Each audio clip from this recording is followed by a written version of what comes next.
Hi everybody! Today, random live stream, we check out the new firmware for the Wing and we build some show for my upcoming week. Welcome.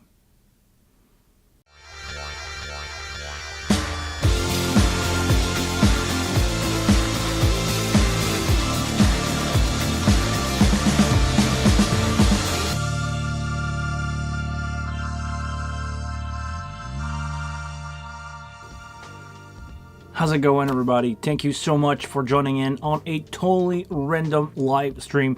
It's been a while since I did a stream last Monday with the release of the new firmware, the version 3.0.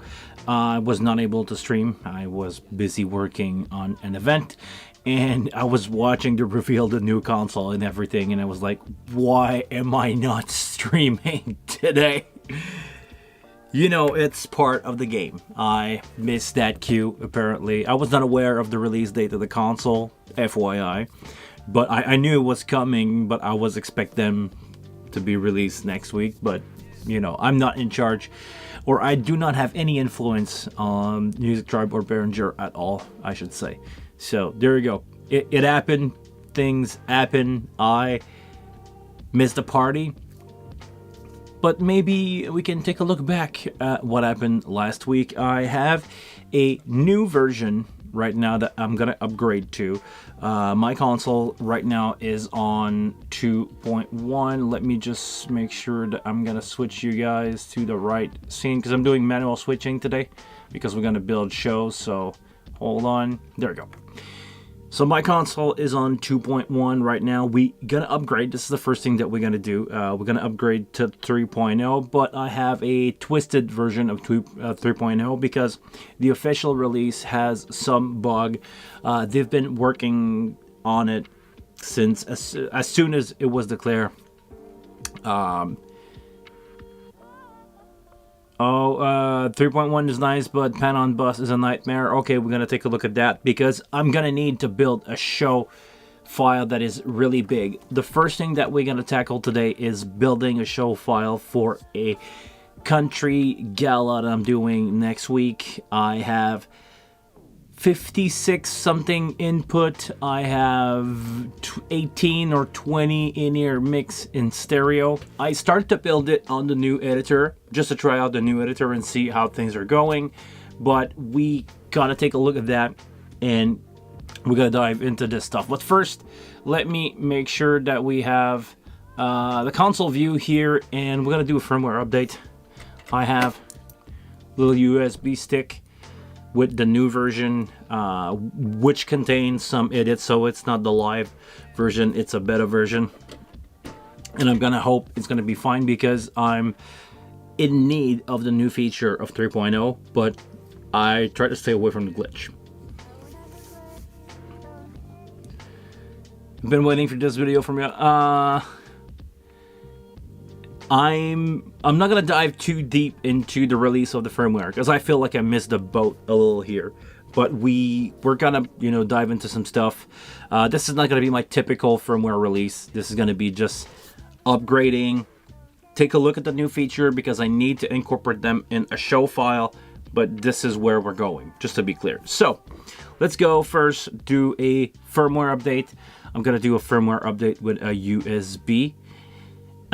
There's two ways to do a firmware update. You can either do it with a USB, you know, put it in the top USB here. You come here, you select the file. This is my USB stick with all my file. I did not put that into firmware, I put it in the Wing. I have a copy of 2.1 on hand if ever I need to switch back for some reason, but I'm gonna download, or I just downloaded this new beta version of 3. And we're gonna update to that. So today I'm not using sound from the console, I'm using sound from the camera. So, okay. Update, do not control this. Okay, hold on. Oh no, this is the rack release. Damn it, I uploaded the wrong firmware. Okay. Give me a minute here. We're gonna find a new firmware version because I need to have the right one to do my show this week. So I'm gonna be here with you guys. We're gonna switch that to my screen here, and if you excuse me, I'm gonna try to get the new firmware. Is it publicly available from the Behringer website? I think it is, right? Hold on. Okay, give me a second here, guys. I'm gonna put you on hold. I'll be back. I thought I downloaded the right version, but I did it. Hold on.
All right.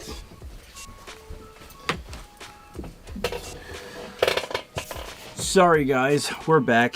Let's do a take 2 of this.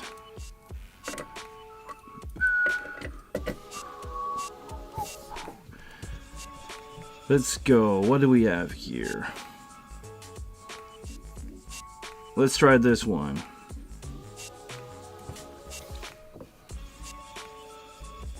Let's see how things are doing.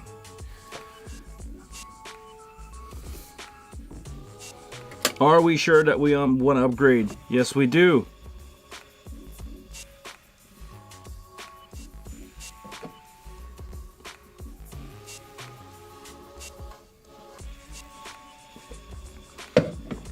Update complete. Please shut down. So we're gonna go shut down. Confirm.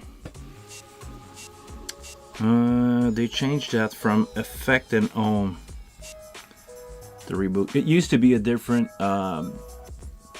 combination of knob. I think, was it setup and home that you needed to restart? Let's see what happened here. Welcome to Wing 3.0.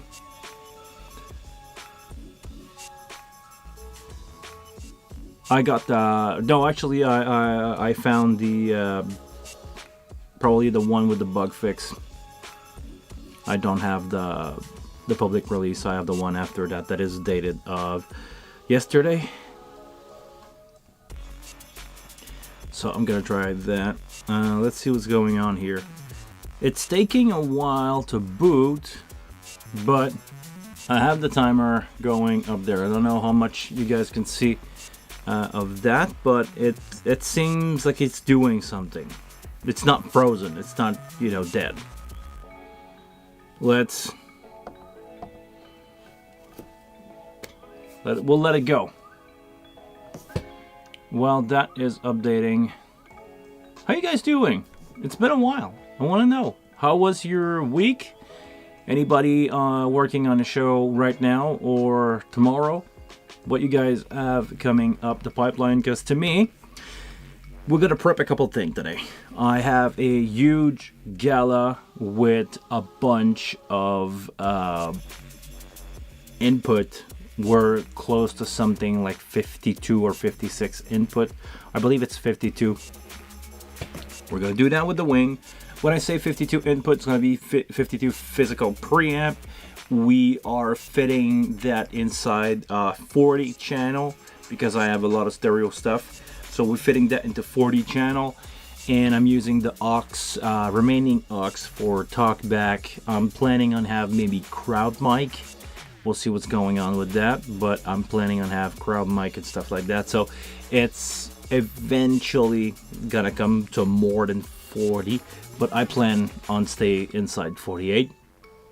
Also, this console, this unit is gonna go on a tour. I'm gonna replace my Pro ones, or actually I've replaced my Pro one with this wing starting next week. The tour where my Pro one is no longer using them. They are actually sold. They are gone. I do not own any Pro 1 at the moment.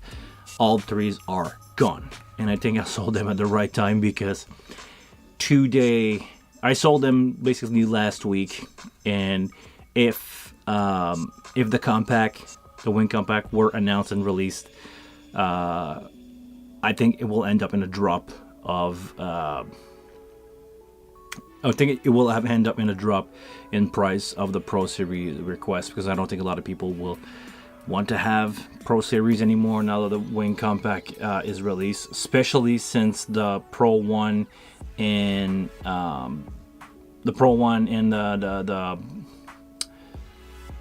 compact is really similar in terms of in and out, in terms of function. So I think I sold them just at the right time. And I didn't know that the compact were coming, so it's not like I hurry up to give them away or to get rid of them. Well, I kind of did, but I didn't know the exact date to be sure. So we'll see what's going on with that. Now, we may see something that is funny for you, but probably not for me. I'm still on that screen. I don't know if I should do something. I don't know if I should take my USB off. Actually, I'm willing to take the USB out because it's not accessing right now.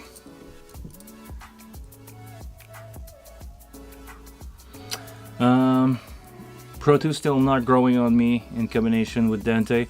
Well, the Pro 2 is a really good sounding console. It has a lot of tool. The Pro 2 is more, bare bone good sounding console, where the wing, if you want to be picky about the number, is only a 48K console, but has more features. So honestly, I think they are, I don't want to say interchangeable. I think they are made for different kind of job. They both can do the same job, but if I'm gonna repeat myself and say, if you want to do a gig that is full of plugin, full of auto-tune, full of whatever, name whatever tool that there is in the wing that is not in the Pro Series that you could use. I mean, they have their different kind of use. Where my Pro 1 used to be, old-timer band from, the late 90s, no auto-tune, no fancy reverb. Basically, the band only needed 2 reverb, like a short one and a long one for the vocal, and everything else is like, the band is basically a Strat in a dirty amp kind of band with drums and power ballads, pianos. So no room for a lot of effects. It's not like if you were to mix a band like Muse or any the Prodigy stuff where you need to process the vocal. The new country stuff. Oh, that coffee is going down. Sorry, guys. The new country stuff is more process sounding. You want it to have auto-tune on stuff. You want to have, a bunch of backtrack, a bunch of a doubler for vocals. You want that stuff to be processed. So the Wing has more option when it comes to that. But I don't know. To me, they are different beasts. So okay. Let's see if I crash a Wing live on stream. It's been about 5 minutes since we started the upgrade.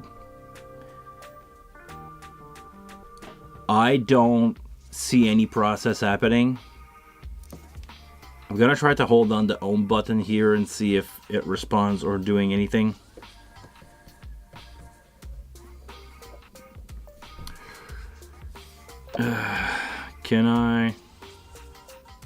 Can I do something? It's not frozen. The interface doesn't respond to mute and stuff like that, but it doesn't seem to be frozen. Let's see if I should be done in 20 seconds. I know, but it's been 5 minutes, and I'm so afraid right now to just turn it off, but I think we're gonna live that together. Let's see if I crash my Wing live on the stream. Turning the power switch off. Let's see what happened when I turn it on.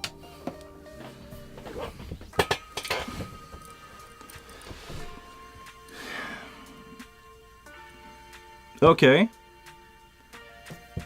Firmware 3.0-22 on the bottom here. Seems to me like it went through. All right. I don't remember that to be yellow. Am I wrong? Tell me in the chat. Do you guys remember that being yellow? I think it was yellow here in the bottom. Or no, I think it was white too. Upgraded to 3.0.22. No problem. I'm on 3.0.22. Or -22, I should say. So we're live with the same version. All right. Did you already explain what's on new on V3? No, I didn't. The first thing that I noticed here that was not here before is in the setup menu, monitor and CC edit was not there. I don't have the firmware release. I do not plan on doing a full review of the firmware. I really need to build some shows. So that's going to be the plan for today. Let's just, as soon as we discover stuff, we can take a quick look at it. What's in the monitor? It's a reworked menu of the monitor and Talkback. It's probably, all that stuff is probably for the rack version that only has a screen, doesn't have all the knobs that the physical one have, or the compact that doesn't have all that knob. Does your channel pan follow standard all bus? We'll take a look at the bus after. So phone and speaker, this is changed from solo A and solo B. Monitor A, monitor B. The tag are still monitor A and monitor B, but they changed the name from speaker and phone here, or right there and right there. Great. Let's go back and set up and go CC edit. That's basically what we used to have on the console. If you go just view physically on the console, it's going to give you to the same menu. So just, access to these features, but nothing new. If I go here on the physical knob on the top left for the Talkback and monitoring section, still there. Let's go monitor A. Why is it grayed out? And can I... Funny how this is grayed out. Is this normal, or you think this is a bug? Talkback disable. Talkback disable.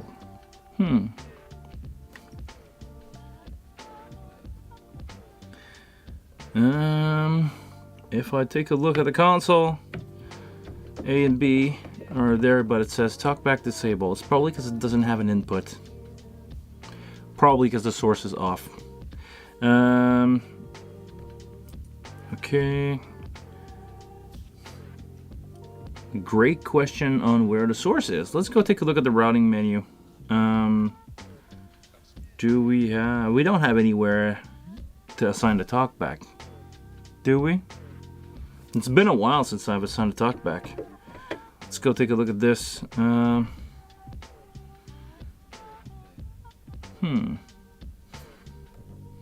Mono, stereo, swap. It's the same thing as the knob that we have. Mute function is new. We didn't have that, if I remember correctly. It's on channel 40, but does it have to be channel 40? I don't remember. Let's go take a look at channel 40. Here, can you enable it as a Talkback?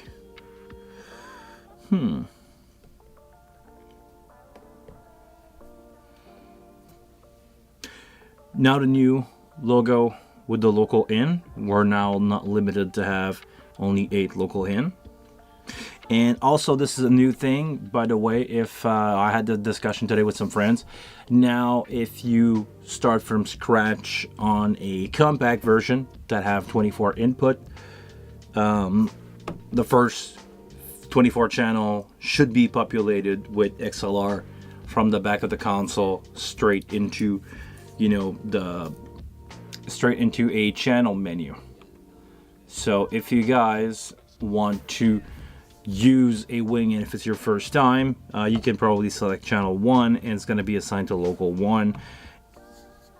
Once you reach 9 on the big one, you need to assign something, but on the compact and maybe on the rack, it's probably going to be already patched 1-to-1. So the wing is going to be easier to use for people that never work with it, in the sense of you will plug a mic in the back, you will give it some gain, and you'll be good to go.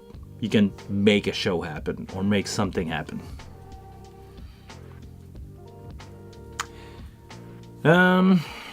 Let's go take a look at the Talkback. It's been a while since I've done this. If anyone has a cue, I remember 40 being a Talkback, but I don't remember how do you assign it. Was it in the toolbox? No, it's not. I'm eventually gonna get better at the wing, or more. I'm probably gonna have my head more inside the wing, because I didn't use it much since a year, because I was touring with the Pro one, but now I'm gonna be full on wing from now on. So basically the tour that I'm gonna send this one, I'm gonna have a compact as soon as that's available for monitor, and I'm gonna basically run the compact. So it's gonna be fun. Okay, let's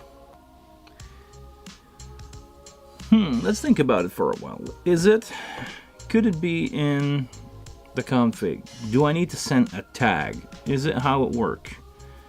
I don't remember. And for those of you who says or thinking that I have a video about it and I should remember all that stuff. Oh, actually, yeah, the new delay option here. Also, the new delay on bus. Finally, you guys complaining about delay on bus. Now it's a thing. What else? I don't remember how to assign a Talkback, and this is something that I'm gonna need.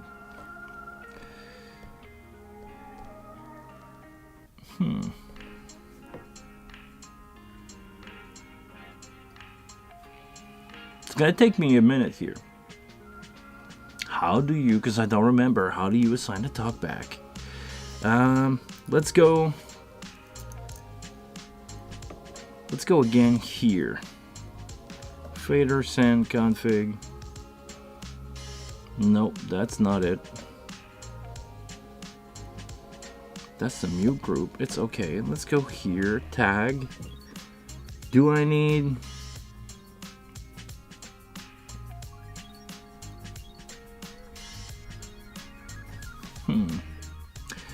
Do I need to have a talk A on? Let's go on channel 40 and go talk A on. If I go here,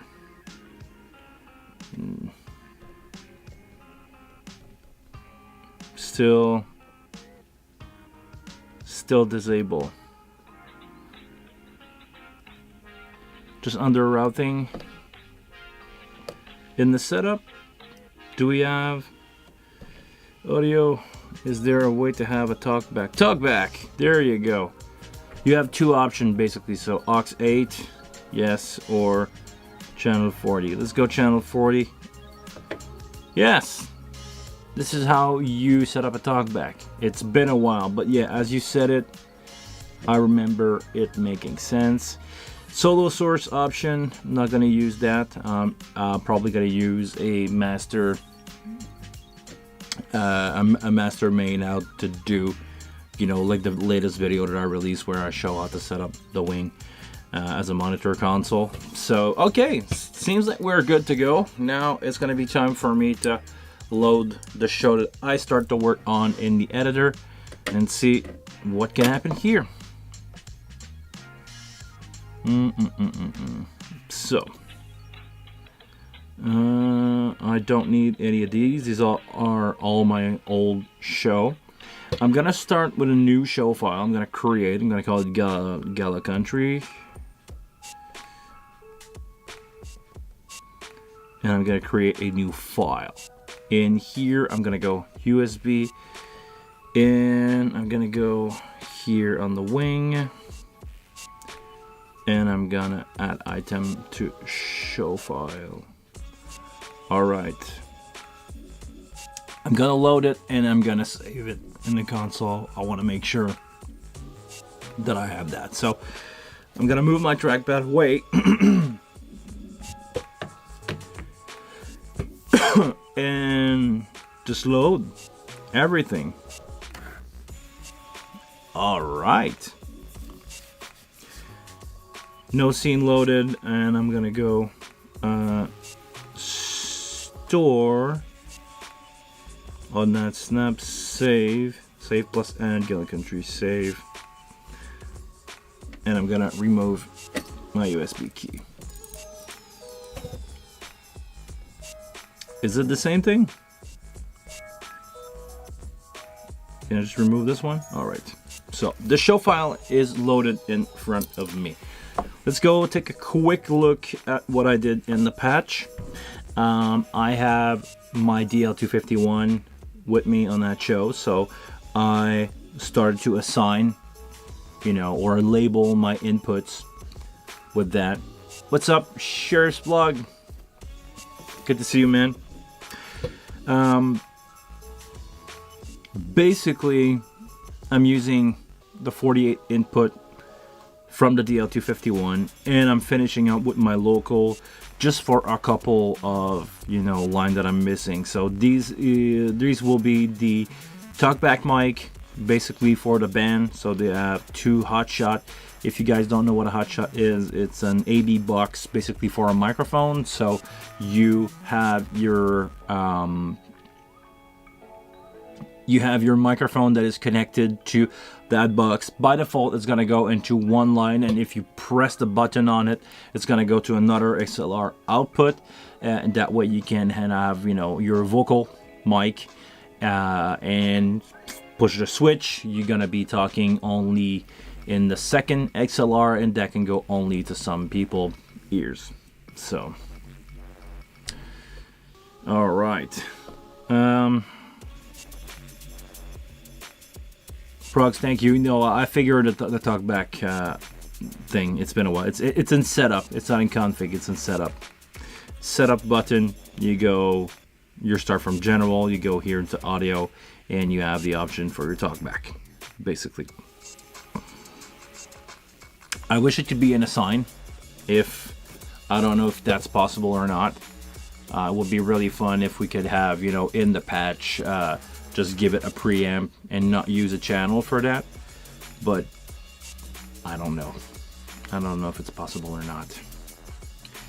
because they've been using a lot of, you know, the leftover in and out of the DSP from my understanding. So I don't know if they have an extra channel available for that, but we'll see. Let's go back to the routing. So basically, yeah, this is all the inputs that I'm going to use. We're going to take a look on the console because I'm not going to bother you guys with the source. Oh yeah, something that I must point out. On the patch that was provided to me, some channel are not odd even for pairing. They are even odd. So what I did is I used the user signal. I used the user patch here to rebuild the stereo stuff from 25 to 26 or user 25 to 26, but it's actually input 2021, 22, 23, 24, 25.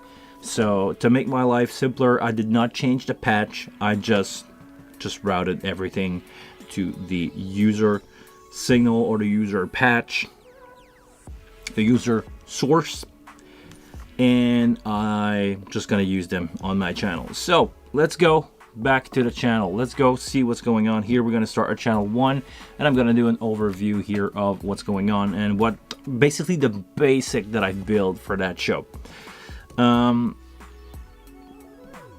Kick, actually let's go one by one. Kick, bit on anyone. It's gonna be my inside kick. I have a source extractor because especially for monitoring, I don't like to have gate.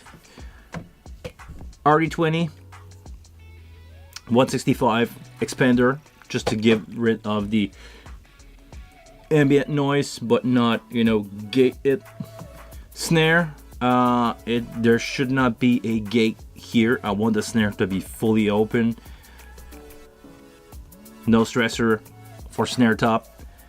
Snare bottom, we have a gate block here, a regular gate block, and for this one on the key source, so on the thing that's gonna make my gate working or not, basically the gate is listening to the snare top. Why am I doing this? Because I want my snare bottom mic to not trigger every time that there's a kick happening. I only want my snare bottom mic to open when I have a snare top hit happening. So I use the snare top here as the source to trigger that gate. So there you go. Hi-hat, not much. 48 volt and maybe compressor, but the compressor is going to be the wing comp, and it's just going to be there if something goes bad. If the hi-hat start to really go hard, maybe it's going to compress a little, but I don't want to compress. I try to not compress, you know, everything that is metal on a drum kit. Sorry guys, it's been a long day. First tom, expander again, 160 for compression. I don't know really what microphone I'm going to use. Probably going to be Sennheiser 604. 446? No, 604. 604.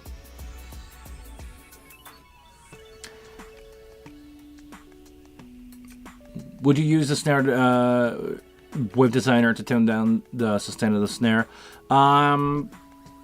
It could be an option. I'm not too familiar with the wave designer, and when it comes to in-ear, I try to not over process stuff because I approach this as a monitor engineer. This is gonna be a gig where I'm gonna be a monitor engineer. So for ears, I try, you know, to go less EQ and less processing. You didn't get the 421 compact yet? No, I apply to be a authorized seller for Sennheiser in Canada. I don't know if it's gonna happen, but I don't get any free stuff. If you guys think that I'm just because you're watching me on YouTube here that I have all the stuff for free, like all the big channel, not happening. Maybe if you tell all your friends to subscribe to me and I go from 7,000 sub, or almost 7,000, to 70,000. Maybe maybe they will send me some free stuff, but for now, I'm just a dude in his basement streaming with whatever he is buying himself. If I want a 421 compact, as much as I would like to have one, on drums, on guitar, I will have to buy it with my own money. So, see what's going on with that. Let's go again here. Basically, Tom 1, Tom 2. Oh, there's a typo here. I'm just gonna do this space, Tom 1, next. It just looked better for me on the display doing it this way. So basically the same thing for now, just a little low cut. I just enabled the low cut, they are not set. Floor tom, same thing. Maybe the low cut will go down on this one, and eventually I'm for sure gonna use all the depth. Actually, I could do that for all the toms. All the depth and maybe some phantom power. But I just want to get rid of a little of bleeding from the drums when they're not played. And when I'm gonna set up the send for that, I'm probably gonna send the tom direct to the drummer. Behringer should send me stuff. This is my go-to channel for anything wing related. Thank you very much, man. But no, I didn't even get. A lot of people got the compact and the rack, but I didn't. This is what it is.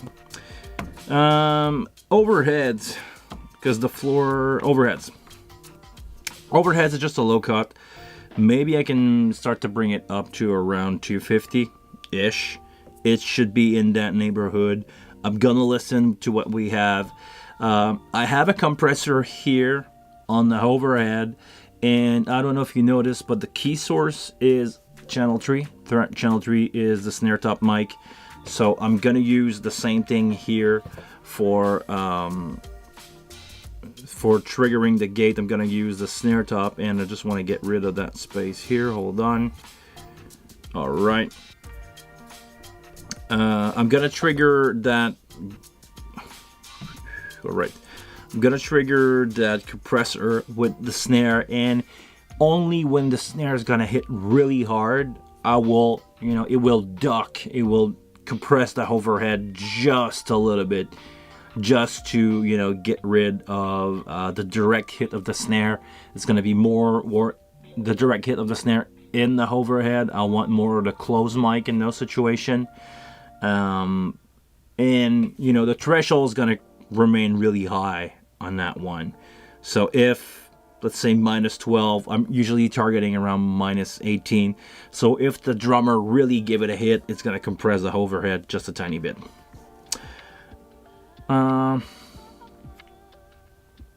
I thought for sure you were gonna come with a video about how you can talk about the rack and compact. You've been using it for a month. Nope. I didn't get it. I didn't get anything from Behringer. Not even a free sticker. I don't have anything. The only thing that I have is access to firmware. Let's go on to Bass DI. Bass DI, I changed the order here a little bit of the channel. We start with an EQ, low cut, high cut. I tend to put a high cut on bass because sometimes, you have a little bit of noise coming from the preamp. And oh, I don't remember these being here. Really, really cool. I like that. So yeah, I just high cut a little bit of the signal from the bass, because most of the time it's just noise. It's just preamp noise from there. The instrument itself doesn't generate much frequency that up. I could lower the low cut to something really, really low, like 40 hertz for the bass.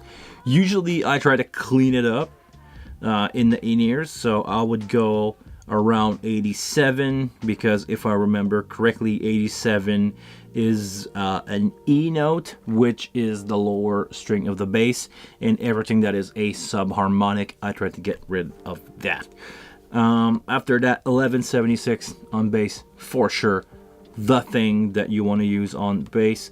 And I like to combine 1176. Oh, hold on, what's going on here? You guys can still see me? And I forgot to plug it in. All right. So if you guys excuse me, this is live. And I'm just gonna run quickly, if you give me a minute, grab a power supply for that camera, and I'll be back with you in a few seconds.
All right, let's give it a few seconds and it's gonna come back.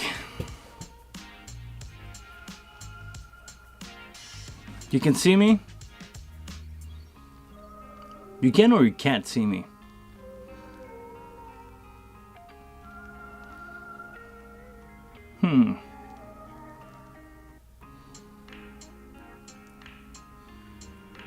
Did you guys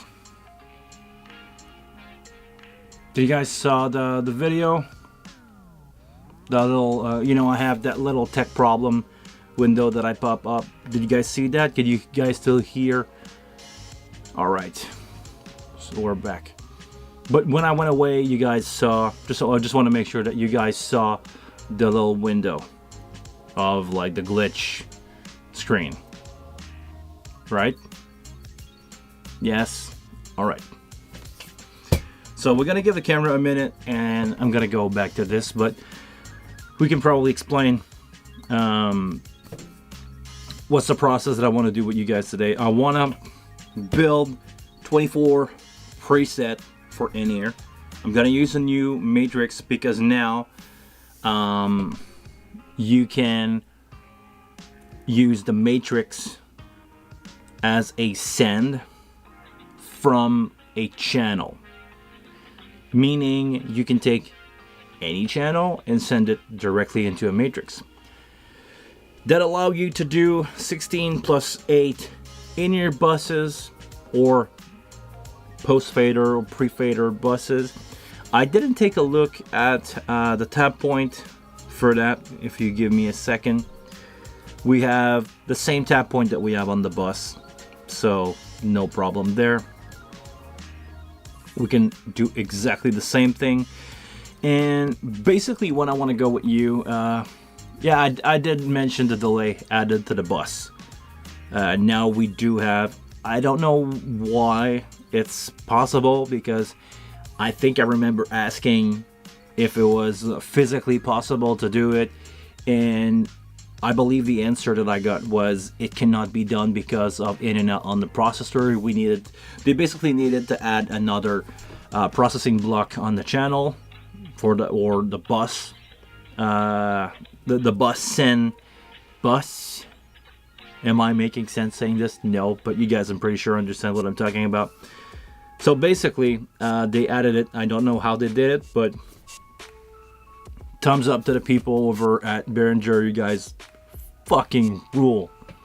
I don't swear much on that channel, but you guys rock. Seriously. Now let's see. Do we have a camera back on? Will it fire up now that it has? I think it will. I think we'll be good to go. All right. So, if you guys allow me to get back on my seat, we have a couple more inputs that I want to go through with you guys. This. All right. I don't focus my camera. I focus I move the console in and out of the frame. Okay.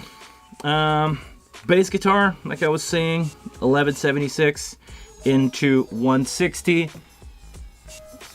The 1176 is mostly going to do the job, and the 160 is there just, you know, as a second process. So the 1176 is going to work a lot, and I will make sure that the 160 is less used here. And that's about it for bass.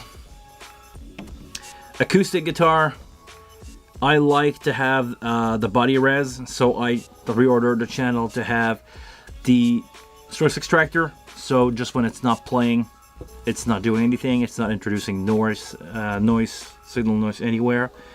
The body res from TC Electronic sound really good on acoustic. EQ, and of course a little bit of compression. And I'm gonna make sure that I'm setting my bus to send, you know, depending on the person that's gonna receive those instruments. So let's go again on guitar. Electric guitar, nothing here. I tried to leave electric guitar untouched, especially I know here that I'm dealing with my friend Alex. Me and Alex have been working for years with his setup. He's got a Fender basement going into an aux box from how does it call? What's the brand of doing aux box? My brain having a hard time now. Remember that it's a really popular brand of plug-in. They also have pedals and stuff like that, but they are the original maker of the silent low box from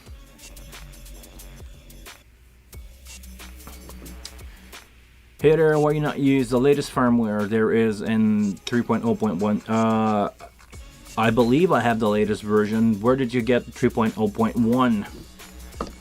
Because this is a basically, hold on, I'm basically using 3.01-22, which is, to my understanding, the latest beta version available. So if you have that, please tell me where it is. I'm gonna make sure that I have that if it's an official release. If not, I'm using the latest that I found from the dev team, the dev team published. So if it's out on the website, maybe it didn't went to the beta testing team list and it just went straight to the website to correct some bug. But for what I'm doing, I know the bugs that are there. For what I'm doing, it should not affect me, or should not affect my process here. Let's go quickly over some other inputs. Let's go here with another electric guitar. A steel guitar, again, I'm gonna stay away from most of the processing. I know these guys have great tone coming DI or coming from Helix or Oxbox or any other device. They're great.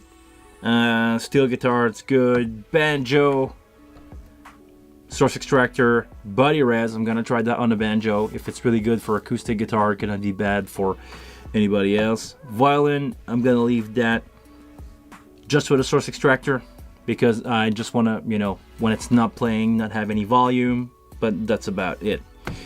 My friend Jolie, Etienne Jolie, for those of you who know, this great player who's playing guitar with my friend Matt Lang. I know he's gonna have awesome tone coming from a stereo rig, so again, for sure I'm not touching that. Piano, straight nutting, get out of the DI, straight into the console. I usually try to leave piano alone. 98% of the time I don't need to EQ them because when the guy did their patch, they sound amazing. After that, backing track, no processing on that. 3 layers of backing track. And we're gonna start with vocal. Vocal is the same preset for everybody. I have the source extractor again, only 12 dB, slow setting or RMS setting, not peak setting. EQ for a 58. This is usually how I start. Sometimes it works, sometimes it doesn't. This is why preset are a good starting point, but they are not the definitive point that you should send signal at. 1176 on the vocal, and I'm gonna leave the inserts open because what I want to do with the insert is dealing the reverb for everybody. I have pre-programmed in my effect rack. Actually, we can go here. 8 reverb that I like. I like to have this one. It's the blue plate. I love it. It's great. I'm gonna keep it off for now, but I have 8 of those ready to send on my vocal. I have more than 8 vocal on that show. I actually didn't count, but I have 1. Let's go by select. 1, 2, 3, 4, 5, 6, 7, 8, 9, 10, 11, 12, 13, 14 vocal on that show. And a podium mic, which I don't really care. It's just going to be there for people that are doing speech because this is a gala. So, yeah, a lot of processing is going to happen there. But I'm using the same basic for everybody. I'm going to do a rehearsal. And I'm going to make sure that I have, everybody happy with the vocal in their ear. And this is where we're going to dive into the send process a little more later. Did we finish up the channel? No, not really, but we're going to go quickly over this. Video, this is going to be for video playback. I probably don't really need it, but it's going to be just for people if they want to have sound of the video. I prepared a crowd mic. If I ever want to have crowd... My bad, sorry. Whoo. Okay, if I ever want to add crowd to this setup, if the room has crowd mic, I'm going to use them. If not, well, no crowd mic for that show. I'm not going to bring anything for that. Click counts, that's going to come from the drummer backing track. Hot shot from the bass player, hot shot from the band leader, and that's about it. I'm also have, FOH Talkback and monitor Talkback. I'm using, all the aux channel for the Talkback because I don't need much. When the line for the Talkback is not in use, I don't need to shut it down because there will be no signal coming in there because we're not using it. Maybe I will use a compressor on them. Depending on the player. And what I like to do on microphone that are used for Talkback, I like to really thin them out and give it, a radio feel.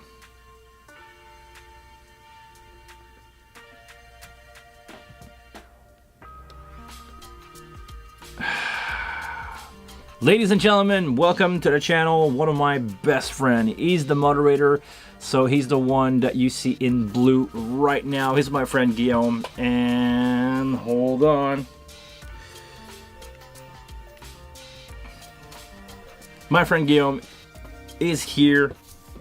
No, that's not him trying to call me. It's my mother. I will call her later. But my friend Guillaume, who's going to say a bunch of crap right now. He's a light guy, so don't mind him. He don't know what he's talking about. Yeah. I hope your trip in Australia is really good, my friend. He's currently in Australia for work. He's out for... I don't know if I can say it, so I'm going to stop that sentence right there. Okay, let's go back to the hotshot thing. Yeah, I like to have, you know... that kind of EQ on my Talkback mic just to make sure that when I'm having a great life, Guillaume, merci beaucoup. I want to make sure that when the player click the button that they know they're not in their live setting. So having something sound really like this, you can still hear everything that you have to hear, but you know right away that you're not in your live setting. So we're just going to copy paste that. Go copy, tool, copy, EQ, destination, this one, copy, thank you. All right. That's going to be it.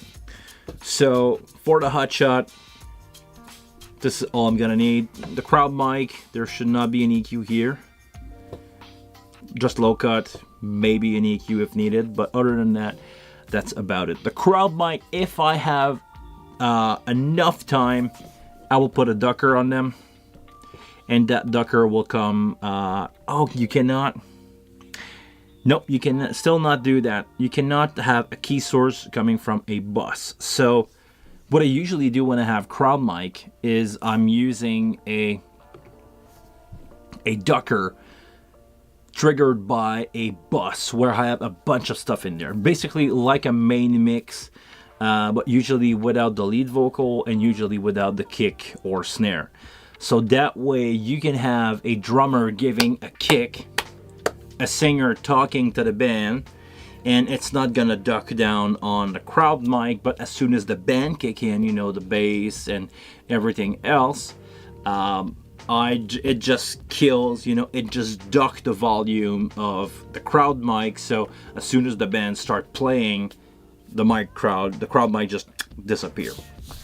So this is what I do most of the time with a bus. So because I cannot do this, I'm full. I'm using all my inputs on that one. I don't know how I'm gonna do this. Maybe the click track. Maybe I can use a click track. As soon as the click track start, that means that the band is doing something. So we're gonna go with the click track for now. It's not gonna be on, so it's not gonna matter much. But maybe as soon as we have a click track, the crowd might just go out. Let's see what's going on with that. Delta Dream, what's up, man? V3 is out, yeah. I ask and push so many these feature with you. Oh, thank you, man. Great job, the devs. Well, we have a bunch of stuff now. We have delay on input, delay on bus, not delay on input. We always had that, but delay on bus. If you allow me to do this, this is going to be a bus, and we have delay. It's there. Delay on bus. No more needed to channel to matrix. Yes, it's sick. It's actually really sick. That console. Let's be honest and have a talk for a minute here. With those features, all the features that we have now, how amazing the Wing is for a price point. Please. How amazing the Wing is for the price point versus anything else on the market. It was already the most affordable console for the features that you have, because it's not the most affordable console if you want to be picky, but this is one of the most affordable digital console, period. And the amount of feature that we have under the hood of this thing,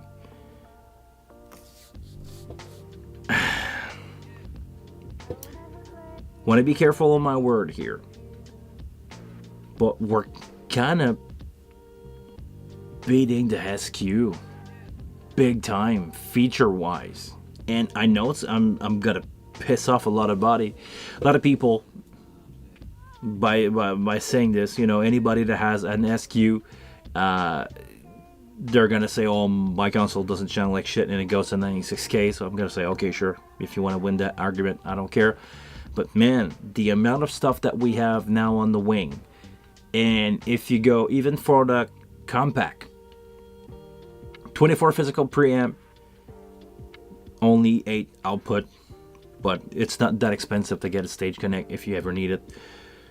But a lot of input, a lot of output, and you don't have to buy the extra plugin. Man, there's a lot of stuff. It's okay. I don't want to say that SQ is lame. You said it, Danza Dream. It's not me.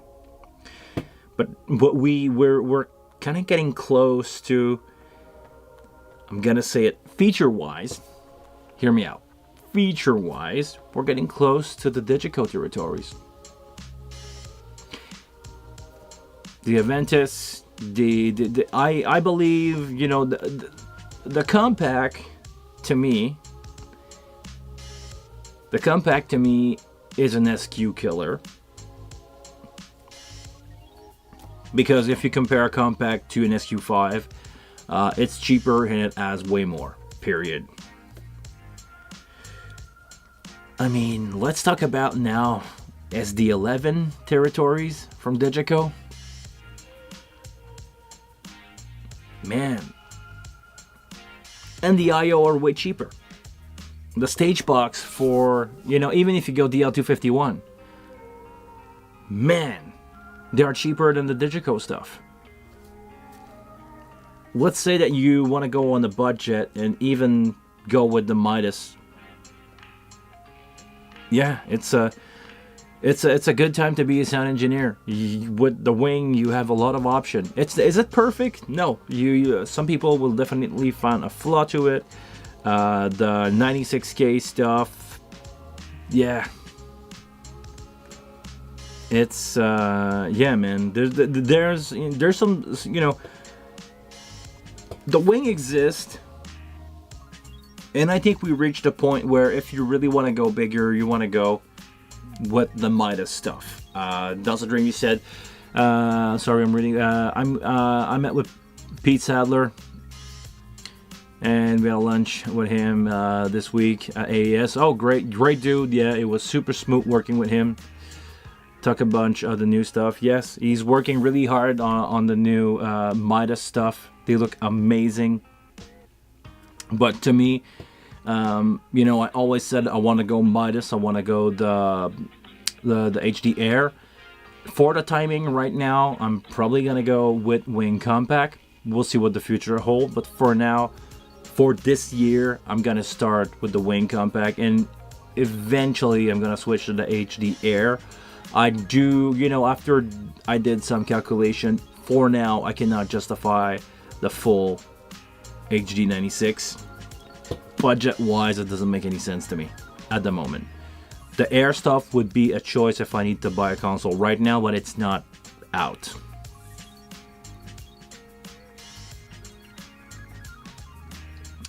Joseph, saw your wing on reverb. You taking rather good care of it? Oh no, this thing is beat up to death, man. The armrest is dent. There's some scratch on this thing. You know, it's working. It's a workhorse. To me, it's okay not to have something pristine clean. I try to keep it clean, but not over the top clean. I would really like a Midas wing with minimum 16 fader. Yeah, the 12 fader on the compact is fine. I would rather have 16, to be honest. You know, because I believe they wanted to keep the screen the same. They went with a design that, you know, work with 12 fader. I think I would have preferred to have the screen, you know, all the knobs next to it and have 16 fader, but to be honest, I'm definitely going to have a compact. It's gonna be fine. 12 fader, banks of 12 fader is fine. It's the same thing as doing this on the wing, you know, dealing with this part of the console. To do monitor, because I have the custom control, seriously, if I wanted to be picky, because most of the band that I do are like 5 or 6 people, I could probably, or I can try to ask how to do this to get 2 different layers of custom control to go, you know, one knob next to the other to go channel 1 to 12 and recall to send on fader on channel 13 to 24, because most of the band that I have can fit under 24 channel, and maybe some more, but I think I can ask for that and for a custom control like that. And if it can be done, sure, let's do that and go like switching between the layer. It will be a great addition to have, you know, 2 custom control per mix in and have that recall in front of you, or you just go like you select the bus and you select the layer that you want to have. It's not that hard to go select the bus and change the layer on the other hand. So honestly, I think it's going to be a great addition to the world of monitoring. A compact is going to be awesome.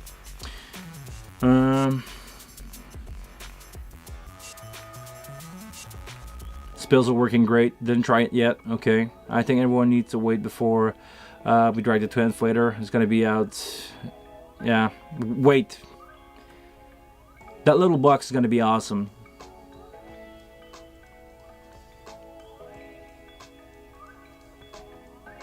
It looks better. Okay, my wing, it looks better than console that you find a show. Yes, I saw some pretty beat up M32.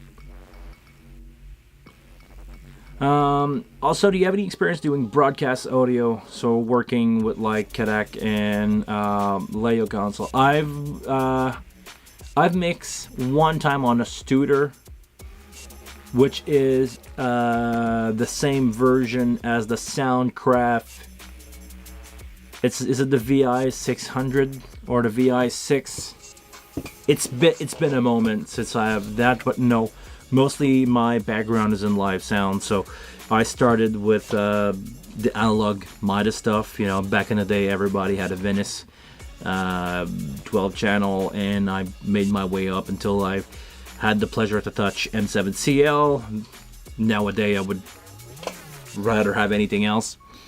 M7CL. After that, I had Analog Heritage series still being around, and you know, at some point everybody was mixing on M7CL. I used to run a lot of M7CL.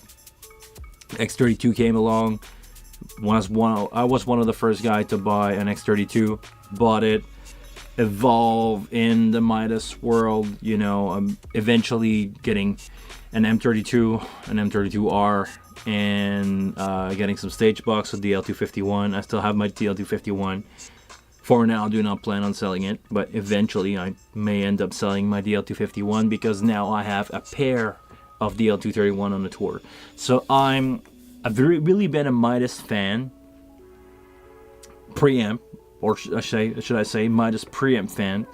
So I'm keep going this way. It's the, you know, if you're not a stranger to the broadcast world, you probably know how it works with you know, cameras.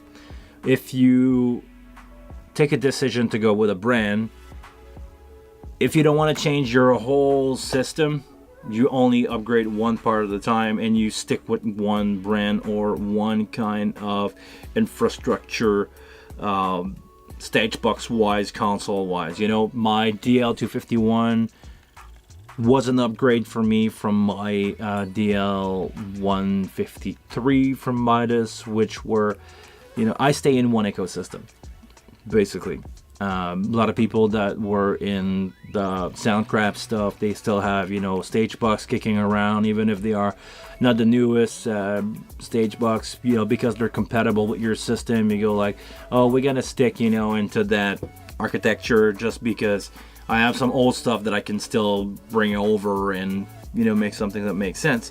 Which bring me to this point where I am right now. I'm gonna have, on my upcoming tour, I'm gonna have a wing. This one's gonna go in front of house. I'm gonna have a compact from monitor. I'm gonna have my DL231. Sorry guys. I'm gonna have my DL231 stage box for split.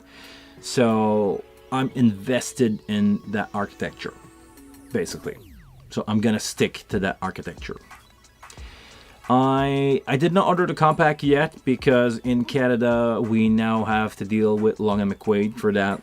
They are not officially out on the Long & McQuaid website that I'm aware of. If it is, let me know. I'll run and grab some. But I'm also trying to open up a business account. This is a thing if you are in the business, and probably half of you guys are in the business and have corporate account with companies. So I'm basically gonna get them at a small discount, and I'm just waiting for that, account to be open to do my order. But right now I'm probably gonna order a couple of. Hold on, my phone is going crazy. Okay, this. Sorry, guys. Please, people, wait. I'm doing a live stream. Okay, D&D mode. So yeah, basically, I want to order a couple of compact and a couple of rack as soon as I can get my hand on them. And it's not for resale, it's going to be for me. I for sure want to have a compact that's going to go on the tour with the full-size wing. I want to have a rack so I can bring, small bar gig stuff with me, or small event with a band. And I'm also probably going to buy a Yamaha DM3. I'm still waiting for a quote for that from a dealer. And I'm gonna have a DM3 to do all my small corporate event, when I have no space and I can get just a small console, 8 fader with a screen. It's gonna be perfect. And everything else, that I cannot carry on my back or cannot bring in the briefcase, that's gonna be the compact stuff that's gonna do. I'm gonna be full wing with my stage box everywhere, and the rack. And if I need to have, a band doing, monitor split, I'm going to keep a compact at home. I'm probably, eventually in the studio here, I'm going to have a compact. This is the one that I'm going to use. This one is going to be out on tour, another one on tour. And this is going to be my workhorse and my everyday gig console, basically. You ordered 2 rack and a compact. Nice.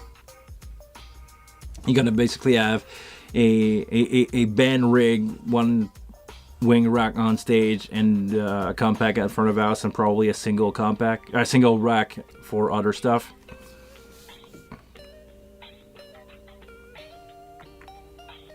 Oh yeah, Long & McQuaid only has the wing black and the rack. Make me wonder if the compact is so popular that they cannot supply a Long & McQuaid.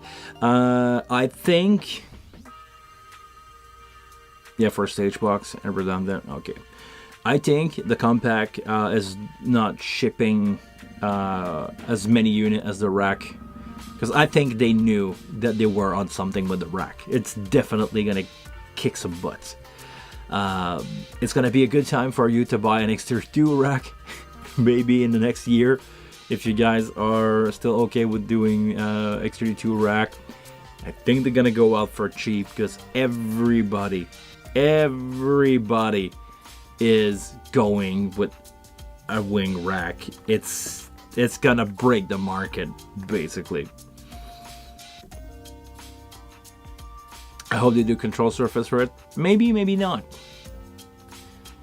I don't think it will make sense right now to go that route, because if you are doing a rack, you probably want to go iPad. I don't think they sold that many X-Touch, to be honest. I have no idea. I do not have any number, but I don't think they sold that much. Ladies and gentlemen, we have the pleasure. Please say hi to DC Sound Up. Always good to see you, man. Thank you very much for the shout out that you did the other day. Guys, if you don't know who DC Sound Up is, please go subscribe to his channel. He's really interesting. He's got a really cool video. So make sure to give him a subscription. He's worth it. Now, what do you have to say? If we didn't have to deal with customer and tariff, I'd send you my rack version to try. Are you coming to the States on a tour? Nope. No, I don't. No States touring for me. That's the bad part of being a French-Canadian touring with French-Canadian band in the smallest of market that there is. I don't have any customer that go to the States. Oh yeah, the guy who liked to open this console? Yes. You're famous, Guillaume. Oh, please, stop that. I'm famous on my YouTube channel. I'm famous for like 7,000 people. That's about it. And probably 1,000 of those would not, or maybe not 1,000 of those, maybe 3/4 of those people would see me in the street and have no clue. They would not realize that they are in front of me. I don't want to be famous. I just want to give out, great information and great video. Did you see the editor already have something called external now? No, I didn't. I didn't see that part.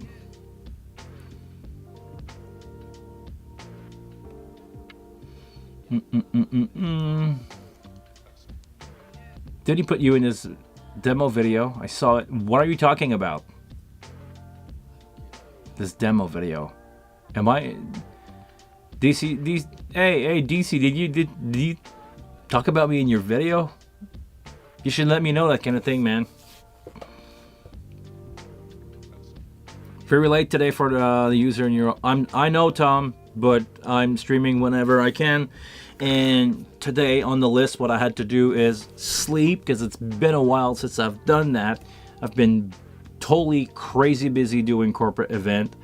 And I had to go to the shop to get some rentals for the weekend, and that's about where I am now. Andy, what's up?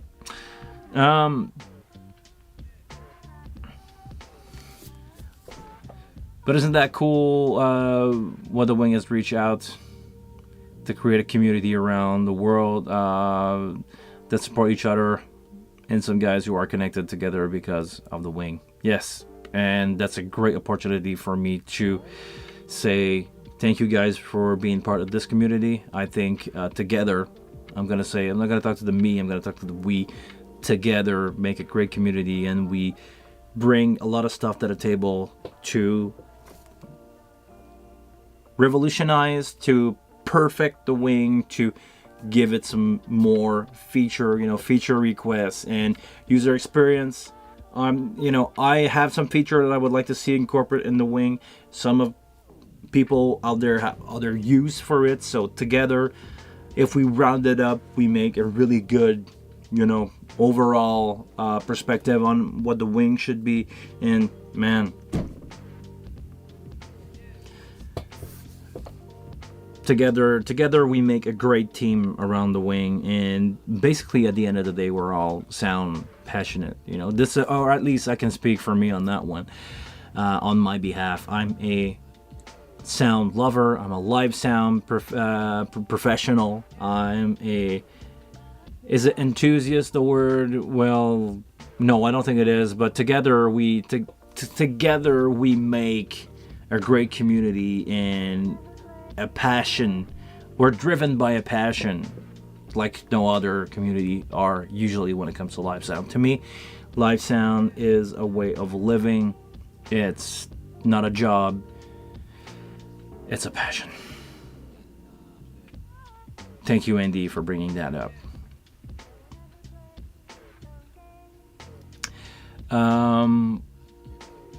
Considering I think he shot you out. Yes, he posted on this YouTube page. Thank you very much for doing that, man. Really appreciate it. Thank you. What feature do you want? I want drum triggers, or basically tone a gate.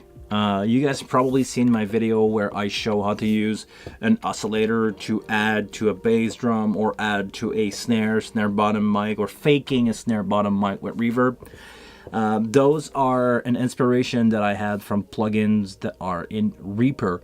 They are called Tone Gate, and I would love to have that on the wing.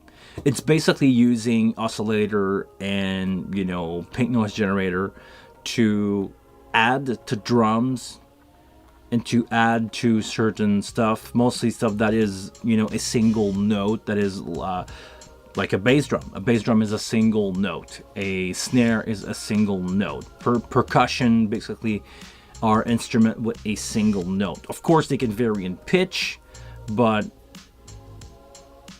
man, this is something that I do. I'm not gonna do it on this show because I'm running out of channel, and I would need an extra channel to do that. But yeah, I would love to do this on my bass drum, but I can't. I'm just running out of channel.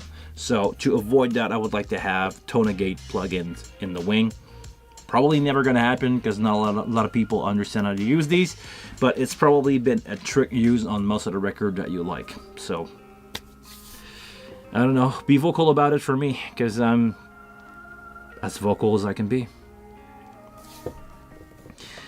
Will I be able to use the wing rack for FOH M32C for 5 stereo in-ear while sharing the N250U? Yes, you would. That will work. But you can do everything from the rack. It will make more sense, if I'm honest. I want key from unassigned source for keying drums and trigger and gate. Then yes, it will be fun to have that. Also, I would like to have a key being able to be triggered from bus for, like I was saying, you know, my crowd mic trick that I'm doing. I'm doing a mix bus for crowd mic and do that. Do your bus follow channel pan as standard? No, I don't. But maybe I can take a look at that. Is it by default now a feature? Like if I'm taking a channel in here, hold on, let me switch the camera back to something that is more interesting than my face. Hey, this console is great. Let's select a channel and go send on fader mode, send on fader 1. If I'm changing that pan here, does it change for the bus? No, it doesn't. Oh, on some it does. By default here, 9 through 16 are pan link, where the other are not. Do I want them to be pan link? Yes, I'm on 3. Actually, I'm on 3.0.22-22, which is an unreleased version, as far as I'm aware of. But apparently there's a 3.0.2 available. I'm probably gonna update to that, but not right now. It's gonna go for later once I'm done with this stream, because we still need to prep a show here. Even if I've been talking for an hour, I still have a show to prep and still some comments to read. What I found the best is that brand Behringer is that they grow up with their community and hear their community, not as other company. So enough of emotional thing. Oh, Andy, yeah, yes, it's a passion. I believe Behringer is a passion-driven company. Like I read the post from Yuli where he's talking about the synths and all this synthesizer stuff and keyboard stuff that he loves, and he's a passionate guy, and I think it shows through the company. A lot of people that I interact with from Behringer or from Music Tribe or even Midas, I'm gonna put Pete Seller in that one. Passion-driven people, a lot of nice people. Seriously, everyone that I met or had to deal with from Behringer Music Tribe, great people, and they're passion-driven, and it shows. I don't think I see some other company rep that are more money driven, And I feel like, money has to be there for Behringer because they have to, turn profit. They have to sell some stuff, but it's not the number one, from my perspective, it's not the number one reason for them to do something. They have a product, they like it, they want to go on with it and push it to as many people as they can.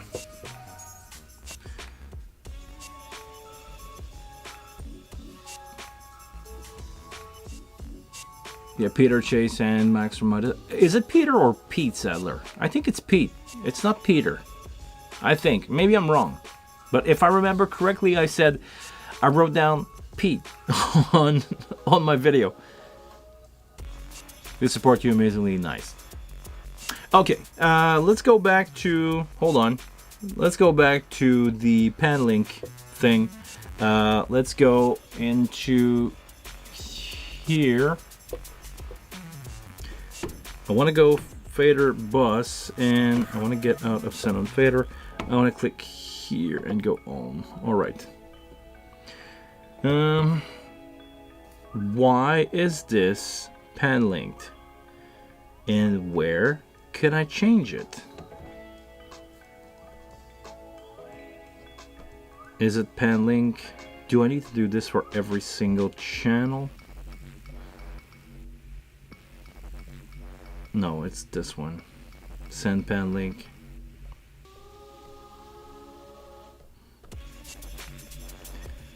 No, do I have to do this for everything? Come on, guys, please. Tell me you're joking.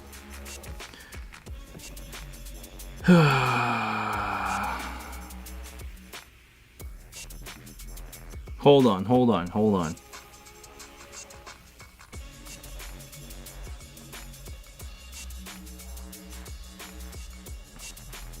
Can I change it from... Okay, let me go back to a bus that has a pan link. So bus 9. Is there a way to change the pad? Or not the pad, the pan. I think when you're set on fader, the pan control should be for the bus, pan for the bus selected. Yes.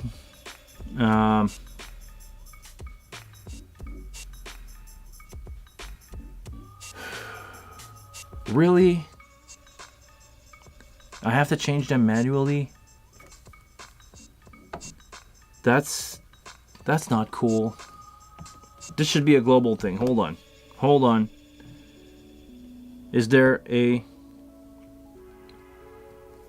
Is it somewhere in the preference? Let's go take a look at that first.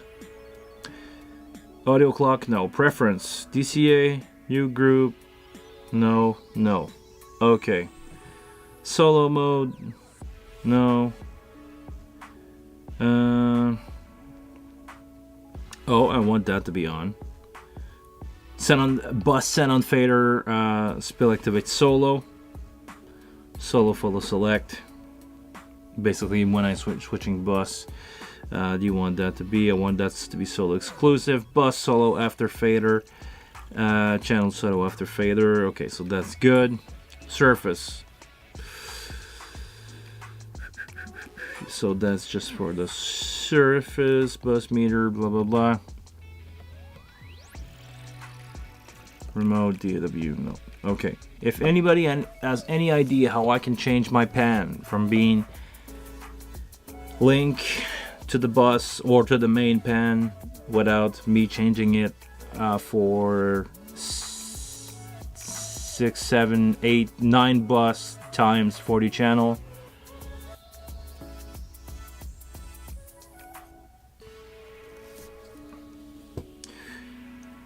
I will take any input on that if you guys have any idea. Let's go back here. Oh man, really?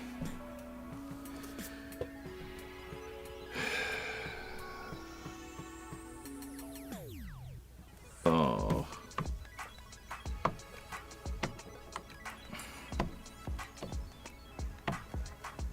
I just did 12 on one bus and I'm already tired.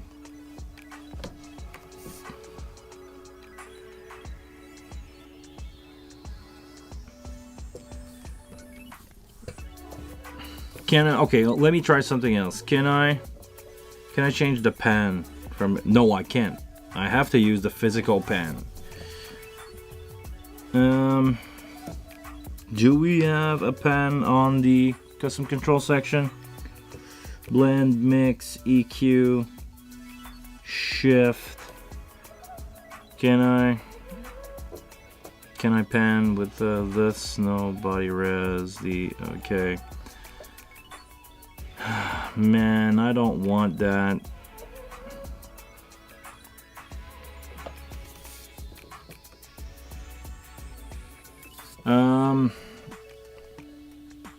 Hold on. Hit the bus mode link button on the bus send page. Are we talking about here? And from here? No. Hold on. Link mode button on the bus send page.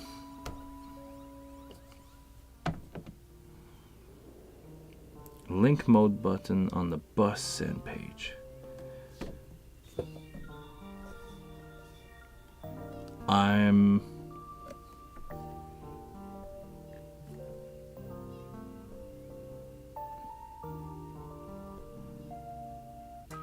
Send pan in the lower right.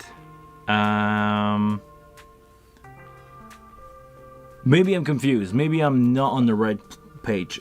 Are we talking about on a fader? And if I go here,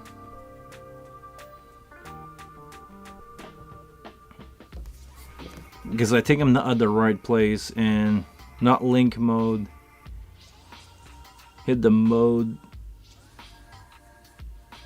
on the lower right. I'm probably not on the right page. It needs Benchino. Yeah.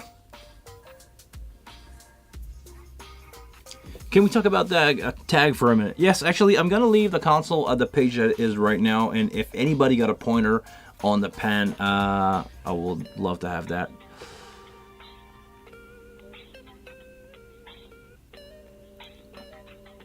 If you ask for a pan link, global pan link setting, it's on the list. Yeah, I'm pretty sure it's on the list. Actually, right now, I'm a bit pissed because, hold on, okay, at least the matrix are not. Whew. Okay. When you say hit that button, are you talking about this one?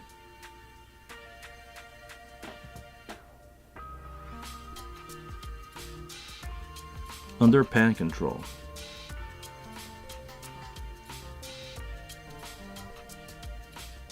Right here. Oh, it was there in 2.1 and has been removed. Okay.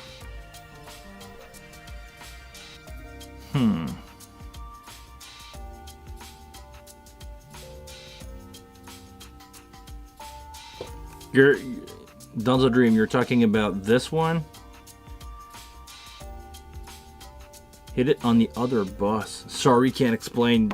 Dude, you're not helping. No, I'm kidding. Okay, let's go on other bus. There we go. Here. It's the same. It's the same. It's the same. And on the first kick I did change it. I can live with it, but it's not fun. Let's go here. Snare bot. I didn't do anything to this one other than bus 9. Will be integrated in the toolbox. Yes, could be set for all bus with one click. I need it now. I don't need it tomorrow. Just kidding, by the way. Andy is right. I know Andy is right. Andy is always right. Seriously, I will have to do this for all the channels. And if I change the pan now, well, not this one, is it gonna do anything? No.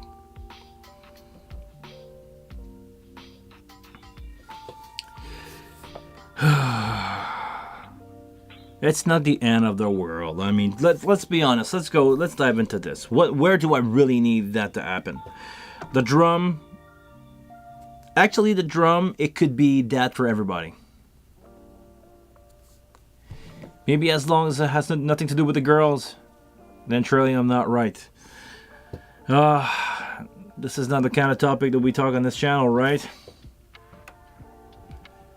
Let's keep it sound-oriented. And we girls don't like sound-oriented. My 99.9% of my crowd, of the 7,000 people that follow me, are just male between the age of 25 and 45. I don't really appeal to girls either. It's like they don't like to talk about live sound or the wing in general. I don't understand why. Okay, back to this. Hi, Andy. Okay, let's be honest. Where do I need that to be? Snare top, snare bottom. You know what? I'm gonna do this. For that channel. Hold on. For my hi-hat, I want everybody to hear hi-hat on the left, like this. Same thing for the drums. I want everybody to hear the drums in stereo. So this one, I can purposely doing it. If you're old enough to remember what it's like to have an analog console, imagine doing this and stereo panning everything to do stereo in-ear mixes. And let's do it this way. I used to have to do this manually and turning every single knobs every time that I was going out with an analog console doing stereo in-ear. The last time that I did that was at the Osheaga Festival. Somebody showed up with 3 stereo mixes unannounced, and I was monitor engineer there. I had a Verona 54 channel with something like 24 auxes, and I needed to pan physically 54 times 54 left right left right left right for all the send for that channel.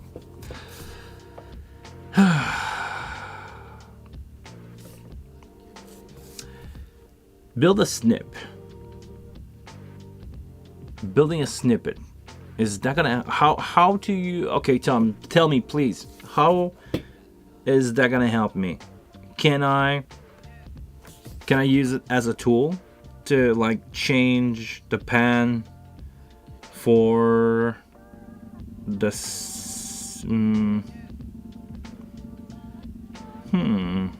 interesting.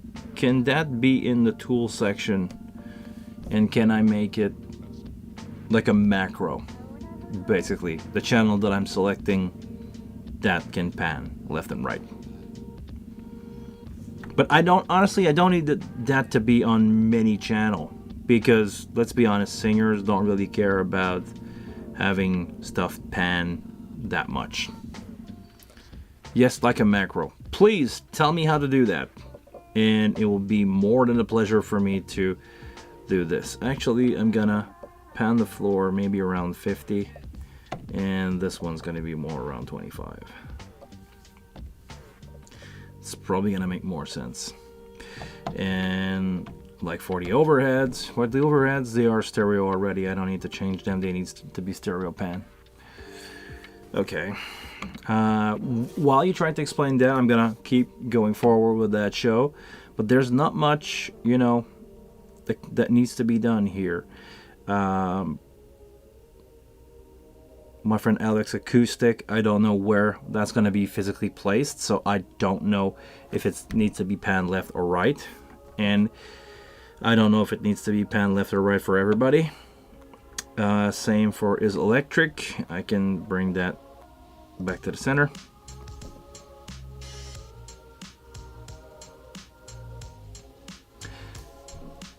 Edwin, I can figure out this mono stereo channel stuff input. Okay, How to assign two source to one stereo channel seems impossible. Need to figure out before the rack show up. Well, to do that, it's all happening in the routing section.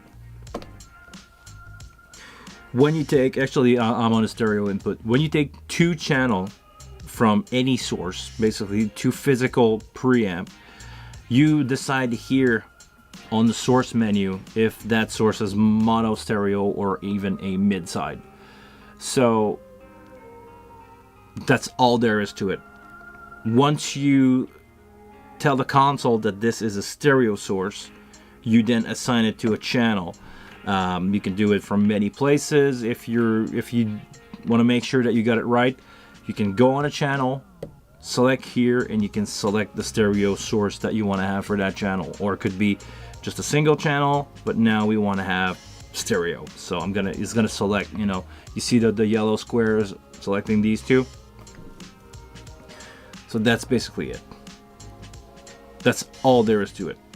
If you have, like I have right now, a weirdo number of stereo source, you can create a user source or user signal. In the user patch, you can select a stereo source. Actually, let me grab a channel where I have that in use. My piano here is an odd even number, or even odd number, which is not how the pairing is working. So right now, the source for that channel is user patch 2728, and in the routing section here I have assign those channel to my user source to make it a consecutive stereo able patching. Is that clear? Am I going too fast? I hope it makes sense, because once you gotta wrap your head around that, it should be easy. All right, let's go in the bus again. Acoustic Alex, electric guitar Alex. That's gonna be center. It's gonna be center. And the thing is, it's gonna change for a couple people. So once I reach, the electric guitar, that can be per person setup, because it's gonna change depending on the player and on the perspective of the person that is there. So all right, something like this. And this will need to be set for the perspective of everybody in the band. So banjo,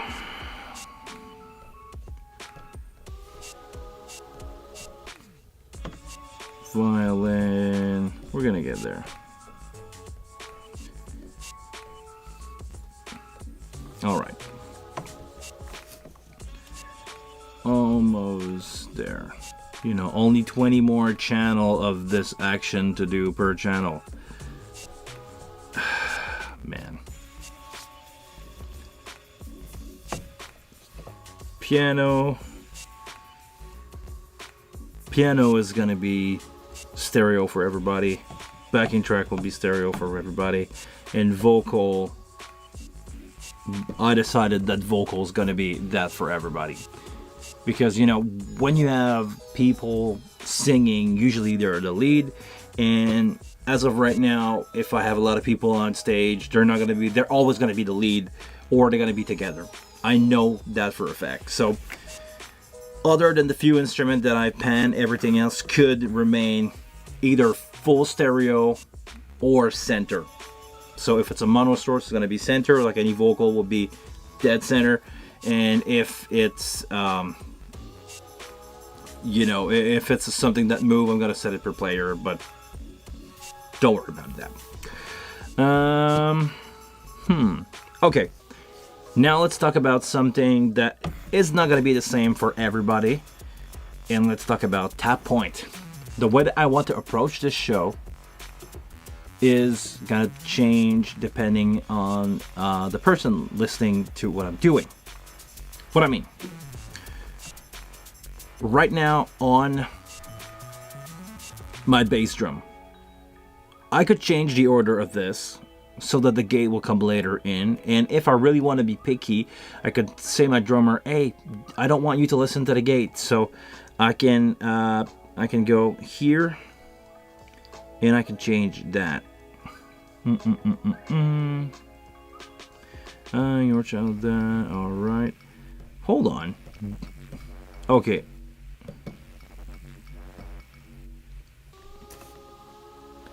Tom, okay.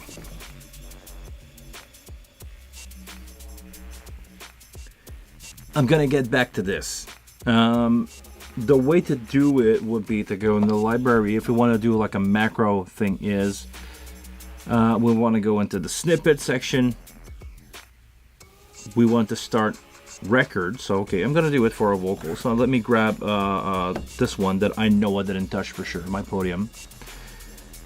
We're gonna go rec, and I'm gonna go ohm. So basically I want to go here and I want to change this, and this, and this. And I go back to library, snippet, and I go stop. Add item.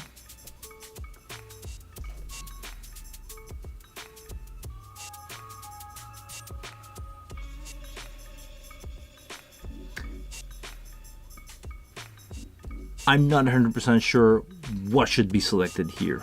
No. Okay, I did something wrong. Okay. Did I do my action correctly? Save and add. Okay, and I call it pan.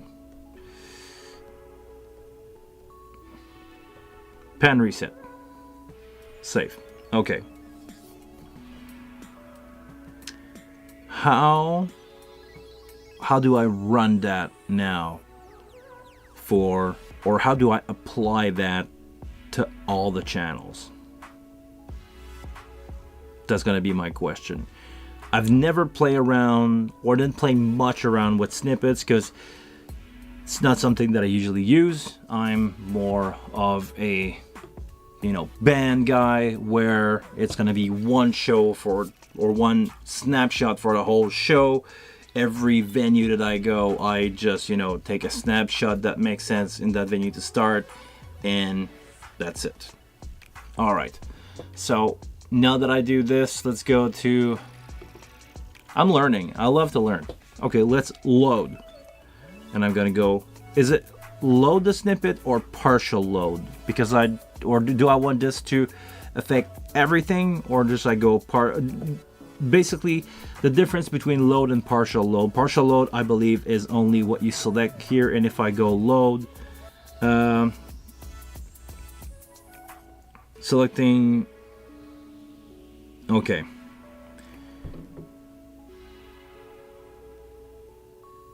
If I go confirm here, do I need to do this? Do I need to select the channel and load that? Or do I need to do anything else? Because I understand what I'm doing, but I don't understand the full process. And I've never done it, so there's a first time for everything. And in life, let me put myself bigger to say that. In life, never be afraid to learn. It's okay to not know everything.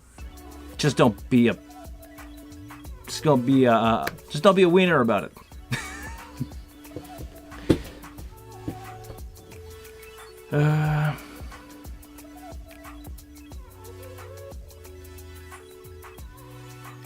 You already have it in the snap. You need another snap.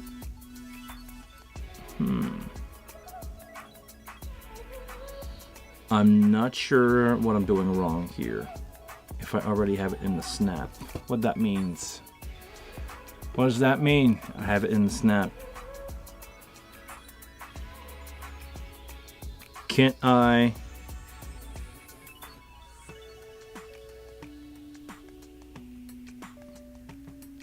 Everything's all right. Okay. Everything's all right.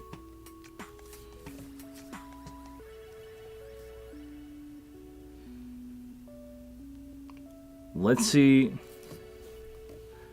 Do I need to load it do I need to select another channel and go load? Is it how it's working? If I'm selecting another channel, did I? No, it's not. It didn't do what I wanted to do.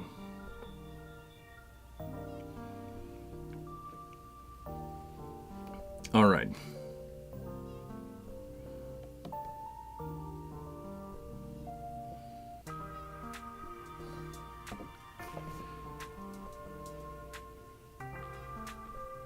You do this the next time you need it at the next snap. I don't understand. I don't understand that part. You do this for the next time you need it in the next snap. But I only have one snap file, and I plan on upgrading that snapshot. Well, this is how I approach things usually. I plan on updating that snapshot. Actually, this one we've done a lot right now. I should save that, so I'm just gonna go override it. Overriding, confirm.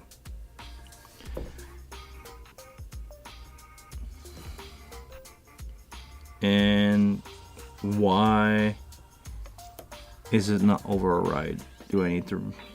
Okay, I'm not sure about the snippet thing that we did, so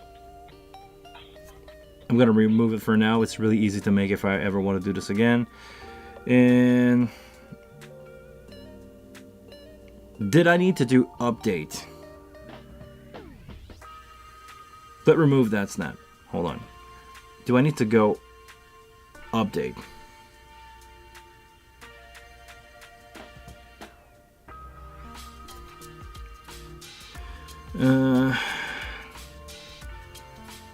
Update, confirm.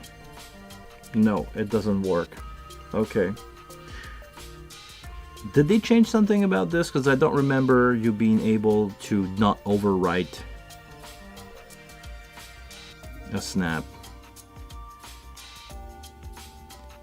Because previously, I think what I used to do when I...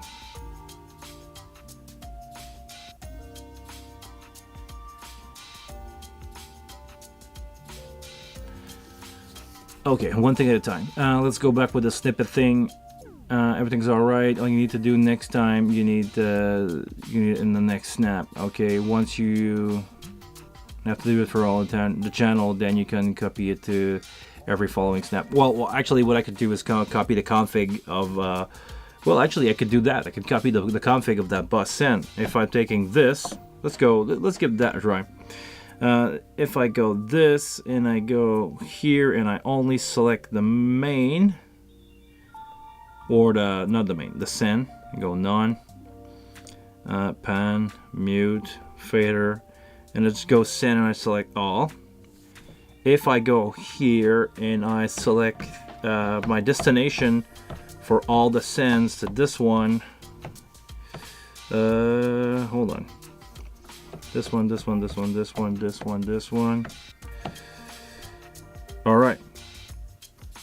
If I go copy, did I just change it for all these tap point? The tap point didn't change, but the pan link did. So I could copy paste that option. And actually, I can do that for the whole console.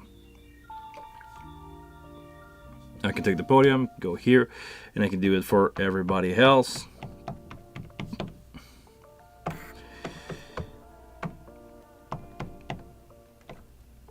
There is no global paste, but that's pretty much it. Go send. I'm just gonna go everybody just to make sure. All right, now I selected everybody, and I can go copy. All right. All right. Okay, that's good. Let's go back to the library. That's the selected snap that I have right now. There is no scene loaded. Okay. If I want to overwrite this, should I just go update? partial update. If I go just partial update, then I select all. And I just go all. And I just go update. It should update that snap file, right? Drive error. Okay, why a drive error? Hold on. Am I just not on the internal? If I go snap and I go save,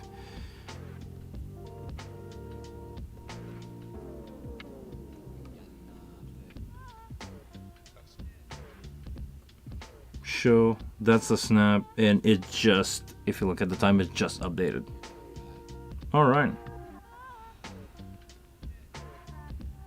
Well, it didn't happen the way that I want it to be, but it did happen. And that's no good. I'm going to delete that later. Toolbox is what Andy suggests. No, he said that it was going to come soon in the toolbox. I didn't understand if he told me to do it this way. Really sorry, Andy. Maybe you just saved 20 minutes. You just made me lost 20 minutes of my life because I didn't listen to you. All right. I still have that file in. It's good. I don't care about anything else as long as I have my snap file in here. Let's take a look at what happened in this one. All right. Okay. It's been a while since I've done some bus stuff on the wing. Please remind me. When you select a tap point, is it for all the bus that are pre-tap point, or can you select per bus? Maybe there will be more to come in the toolbox. I'm pretty sure there's more coming up in the toolbox, if you say so.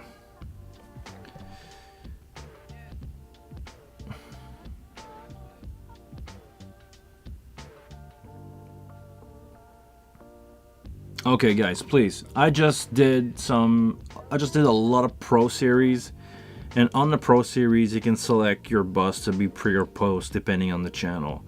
I really don't remember if there's a way to do it on the wing. Is it only this channel if I'm doing this? Yes. Okay. Is there a way to select different tap point for the aux? I don't think there is. It's either tap point for everybody or post fader, right? And you can select pre or post. You can select pre or post per channel. Because I could say, let's say for my bass drum, I can say that I go here, tap point 6.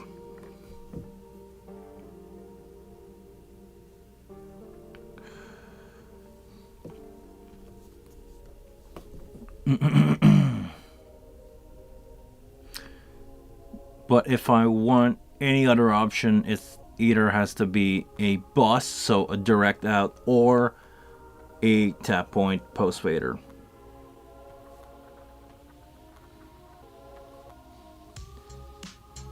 Yeah, but the issue is if one guy wants pre-EQ and the next EQ. Yeah, this is what I'm trying to think. Is there a way to do it pre or post? It's basically pre or post block. And if I remember correctly,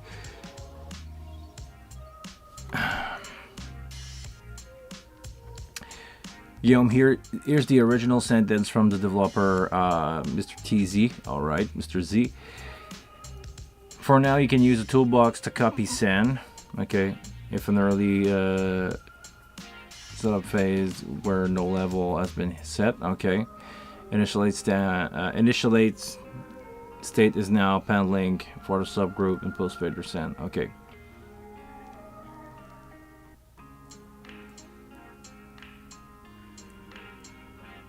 You can't put the tap post fader in the channel. But hold on.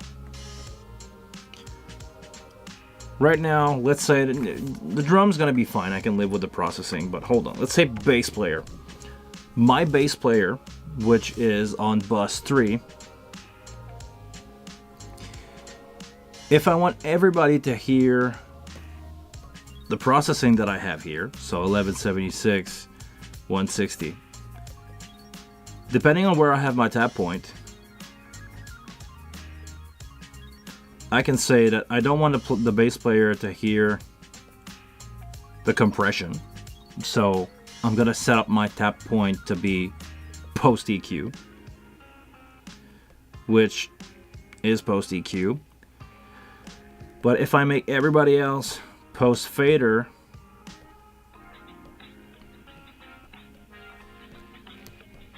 everybody's gonna hear the bass post fader, right? And that one. And it's just gonna be for that channel, because if I move to the next one, everybody is still back at tap point. But everybody except my bass player. My bass player is at tap point. My tap point is just after EQ. Only the bass player will hear that, right?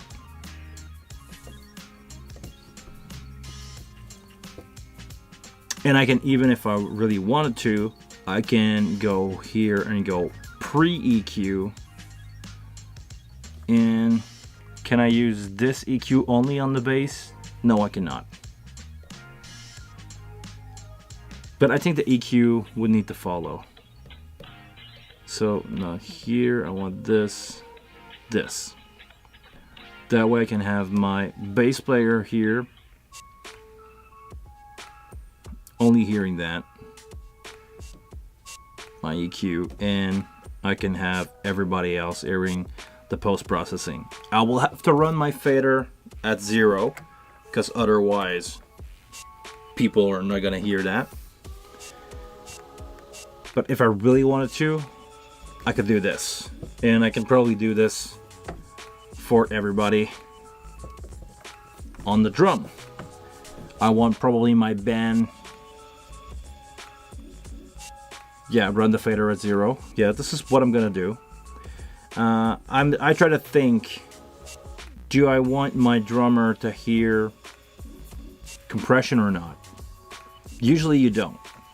So I'm gonna go here, I'm gonna go post EQ. So basically my tap point is here. And I don't want my drummer to hear that, but I want everybody else to hear post. So the drummer is going to be kept at tap point, and everybody else is going to be post. Because I'm not mixing front of house, I have the luxury to just do whatever I want with the pre-post fader.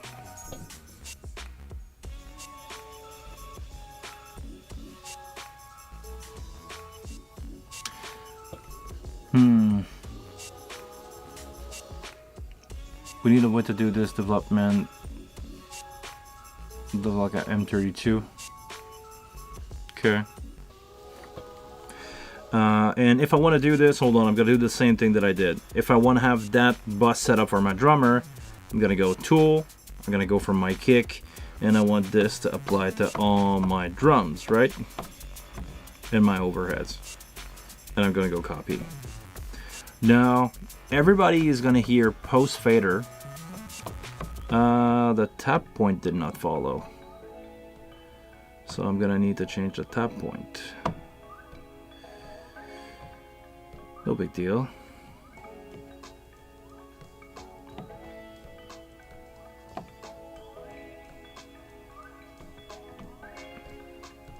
All right, so now I have my drummer hearing gate and EQ only. No compression in his ear. So I can mix for everybody else's ears with compressed drum, but in his ear, he's not gonna hear any compression. Same thing with my bass player. My bass player only gonna hear the EQ, absolutely no compression. My friend Alex acoustic guitar, I can probably do the same thing. So everybody post except him. I don't want him to hear the compression on his acoustic guitar, but I'll be able to compress it probably a little more for the rest of the band.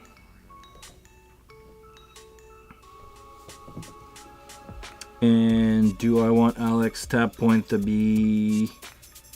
Yes, I want it to be here. Electric guitar, that's okay. If I have to EQ it, it's gonna be like that. Same here, same here. Banjo, yes, I want to keep like that. Violin, I don't want the violin player to hear compression, so he's gonna be here. So I want everybody else to be post.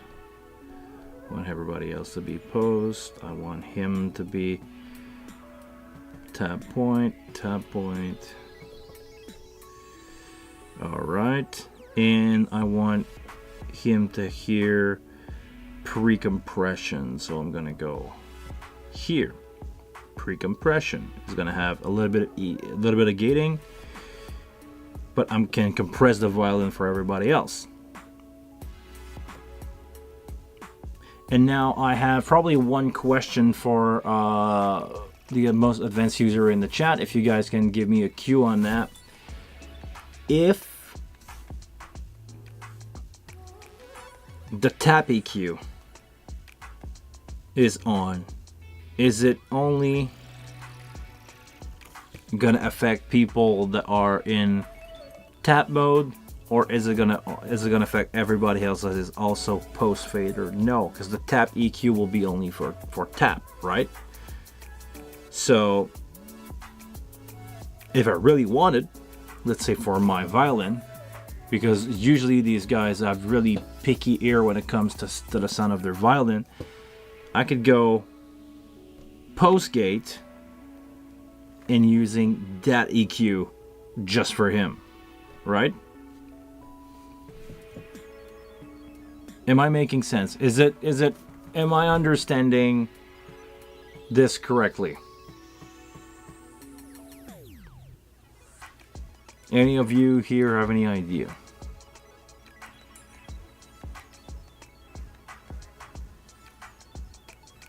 I think this is how it works. It's been a while. It's probably been 2 years since I've used the tap EQ, because most of the time I don't use that, because most of the time I'm doing front of house with my console. So yes, it's for the tap only. So okay, if I'm doing this, this is no compression. All right. Okay, let's go again to other stuff. Let's keep on moving with that. Guitar, all right. Piano, all right. Maybe I can, if I needed to compress it a little bit, I can not compress the player, but that's going to be a really specific if needed scenario. Track, that's going to be whatever, no compression on that. Okay, vocal. I think the way that I set them up is everybody is post fader, but I don't want the vocalist to hear compression. So what I'm gonna do is I'm gonna set everybody to be post fader, and I'm gonna come back and I'm gonna change it for individual vocalists for them to be at the tap point.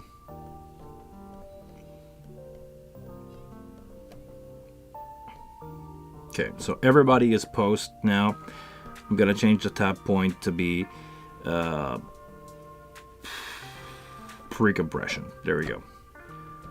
This is my basic setup that I want to have everybody. Actually, it's not gonna follow, so it doesn't really matter what I did here. But okay, let's go this, and I go none. I just want the send. I want all send to reflect what's happening here.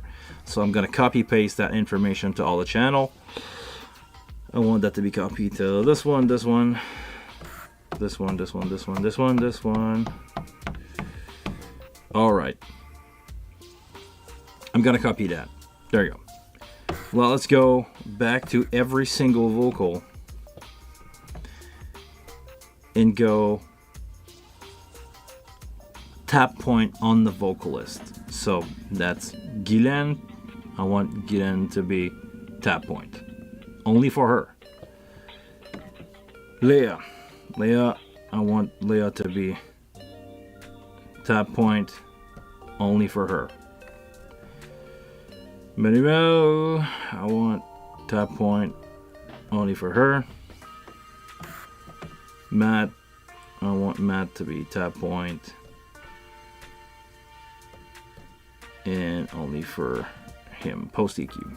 I could go pre EQ if I really want to. If some people really want to be picky about their vocal EQ, I can probably change that, right? It makes sense. You guys following so far, or am I starting to be boring?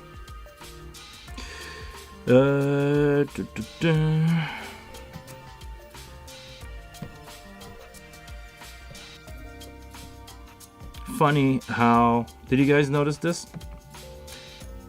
If I'm selecting here, I go tap. If I go on the top of the screen, it doesn't remove that menu here. It has to be down here. Maybe, I don't know if this is something that can be fixed, but probably this is a good suggestion for the dev. If anyone is watching, maybe we can have like anywhere in the screen that you touch that is not in that menu can bring you back, because this one is going to bring you up there. Oh, my bad. But if I'm here and I go tap point, I cannot select the tap point. It doesn't want to change it. No, post EQ, tap point 4. Okay. Caro, tap point. All right, tap point 4. Earth, here. I go general EQ, but I can again change to everybody.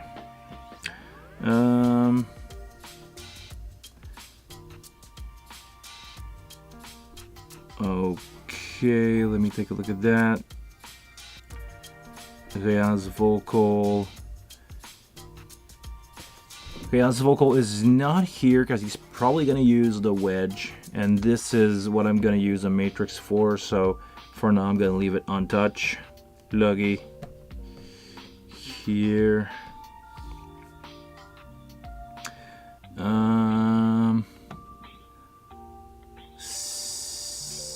Same thing for this guy. He's probably going to use the wedge. Danny's the violin, and I want him to be post fader. Not boring at all. Thanks for doing this on a Friday night. Oh man, thank you very much. You didn't have to drop the $5, but I really appreciate it. Ladies and gentlemen, or gentlemen and gentlemen, let's be honest on Who's That Channel. Please, just because he gave me $5, go subscribe to DC Sound Up. This guy is great. He's doing great video. They are fun to watch. They are instructive. If you're having fun here, you're definitely gonna have fun on his channel. Please go check him out. Go subscribe. He definitely deserves your subscription. Thank you very much from the bottom of my heart. I really appreciate it. Merci beaucoup. Okay, let's finish this because I'm still doing a show. All right. Danny's vocal in his here is fine. I don't know. No way, Don's a Dream. $50, dude.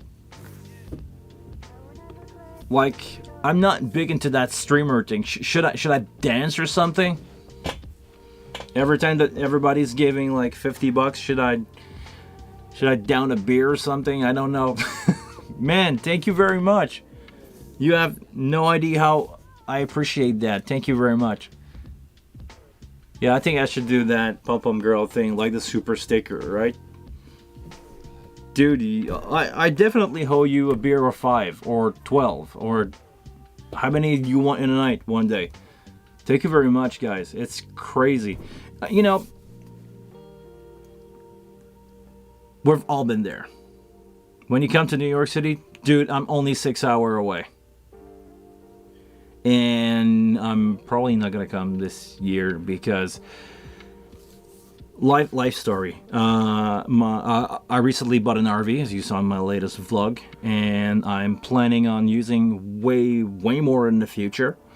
Probably have some video about that coming soon, but I've got to give you a hint. I've already contacted some real estate agent.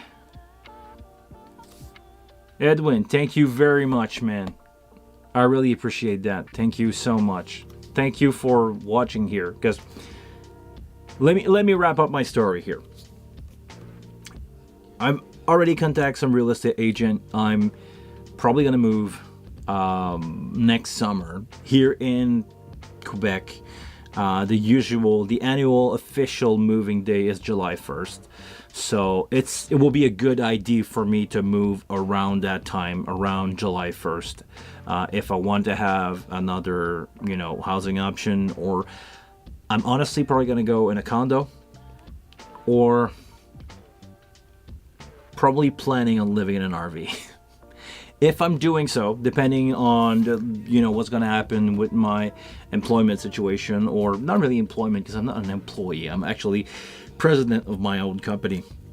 But all that to say that depending on the amount of contract that I have, I'm probably going to move into either a condo or an RV. I'm going to leave the studio here behind. I'm going to move to something new, somewhere else. New life goal, new stuff coming my way. And if I decide to move in an RV with a mobile studio, trust me, I'm gonna go all out with that. I've already spoke about that.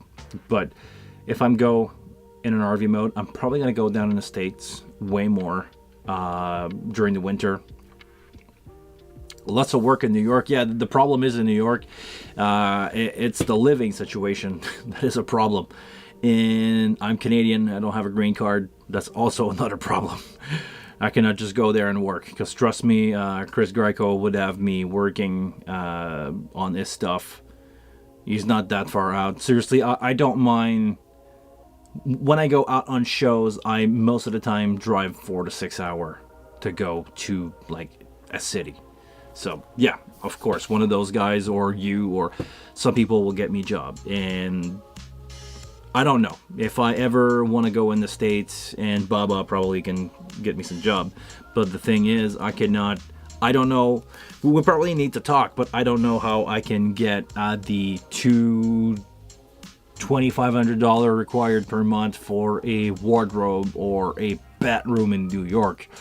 So, I'm watching those tiny apartment stuff, and there's no way I'm going to spend $2,000 on a 10 by 10 room that they call an apartment, which basically is a bathroom with a stove in it. So I don't know, but I plan on going in the States, maybe not for work. Yeah, 2,000 if you're lucky. Yeah, I plan on moving in the States for the winter. Not for work, but for winter time, because if I live in an RV, I cannot, make it in Canada during the winter. It's like as soon as you reach November, you can have risk of freezing. So if you are in an RV, you don't want your pipe to freeze over. And actually, this is what I'm gonna do tomorrow. Tomorrow, I'm not doing anything here. I'm gonna go drop my RV in storage, because I need to empty all the water of it, and it's gonna go in storage. I'm fine with that. But all that to say, yeah, I'm planning on selling the house, and depending on the living situation, I may be more often in the States, work or not. And if anybody want to hire a really good wing engineer in the States, and you want to give me my green card, I'll be more than happy to go do some work in the States. Or if you want to support me and do some stuff, I don't know. Let me know if you need a good worker in the States. I don't plan on spending my whole life in Montreal, Canada, and let's be honest, I've kind of reached the top that I would go here. I'm tech director for a mid-sized venue. I'm touring with band, and there's not much, left here for me. I could go apply for a company that I will not name that start with an S that you guys probably know that is based in Montreal. Guys that I cannot stand. No offense to you if your work there is just a big corporate entity that is behind your employer that I don't like. But if I don't want to work for the biggest company that supply a lot of tour here because I don't like the mentality there. No, I didn't say it. No, progs, I didn't say it. And there's an H too much in your... no, is it? No, this is how you spell it, right? So, because I don't want to work with these guys, because... I don't know if I've ever told that story here. I told it to a lot of my friends, but I don't think I tell it. So, story time with Guillaume. Because as much as you guys give me money, the more I'm gonna open up about some stuff that you don't usually do, because I can degrade and not talking about the wing.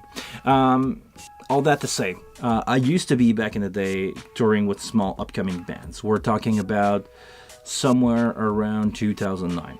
I contact the people over there at the big company that I'm not gonna name, because I don't. If you can read the chat if you want to, but I'm not gonna say their name. I went there.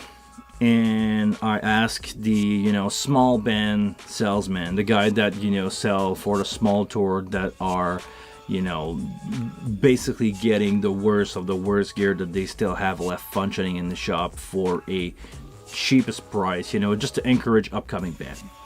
So I go see that salesman, I go see that rep, and we're having a conversation, and he sold me on something. We're doing something really small. We need to have lights for that band just to give it a kick, and keep in mind that this is 2009. So no X32s, no Grand MA. We're still talking about stuff like a Spark 4D for a light console, which is really, really old. That console was probably 20 years old when that happened. And we're talking about HPE scan that we're going to set on truss and bring in bar gigs, because we're still doing bar gigs and all age venue, because those were still a thing back then. So just to give it a kick, I asked for that and strobes, the Atomic 3000 strobes. So we have 2 strobes, 4 mirror movers, so basically scanners, lights, and a console. Really small setup, could be set up by 2 guys in an hour. We're there, and the console is really complex to work because this is back in the analog day. No, I'm not an LD. This is exactly where I'm going. I'm not an LD. Don't say stuff like that, dude. Or I'm gonna give you back that $50 straight at your home. Kidding.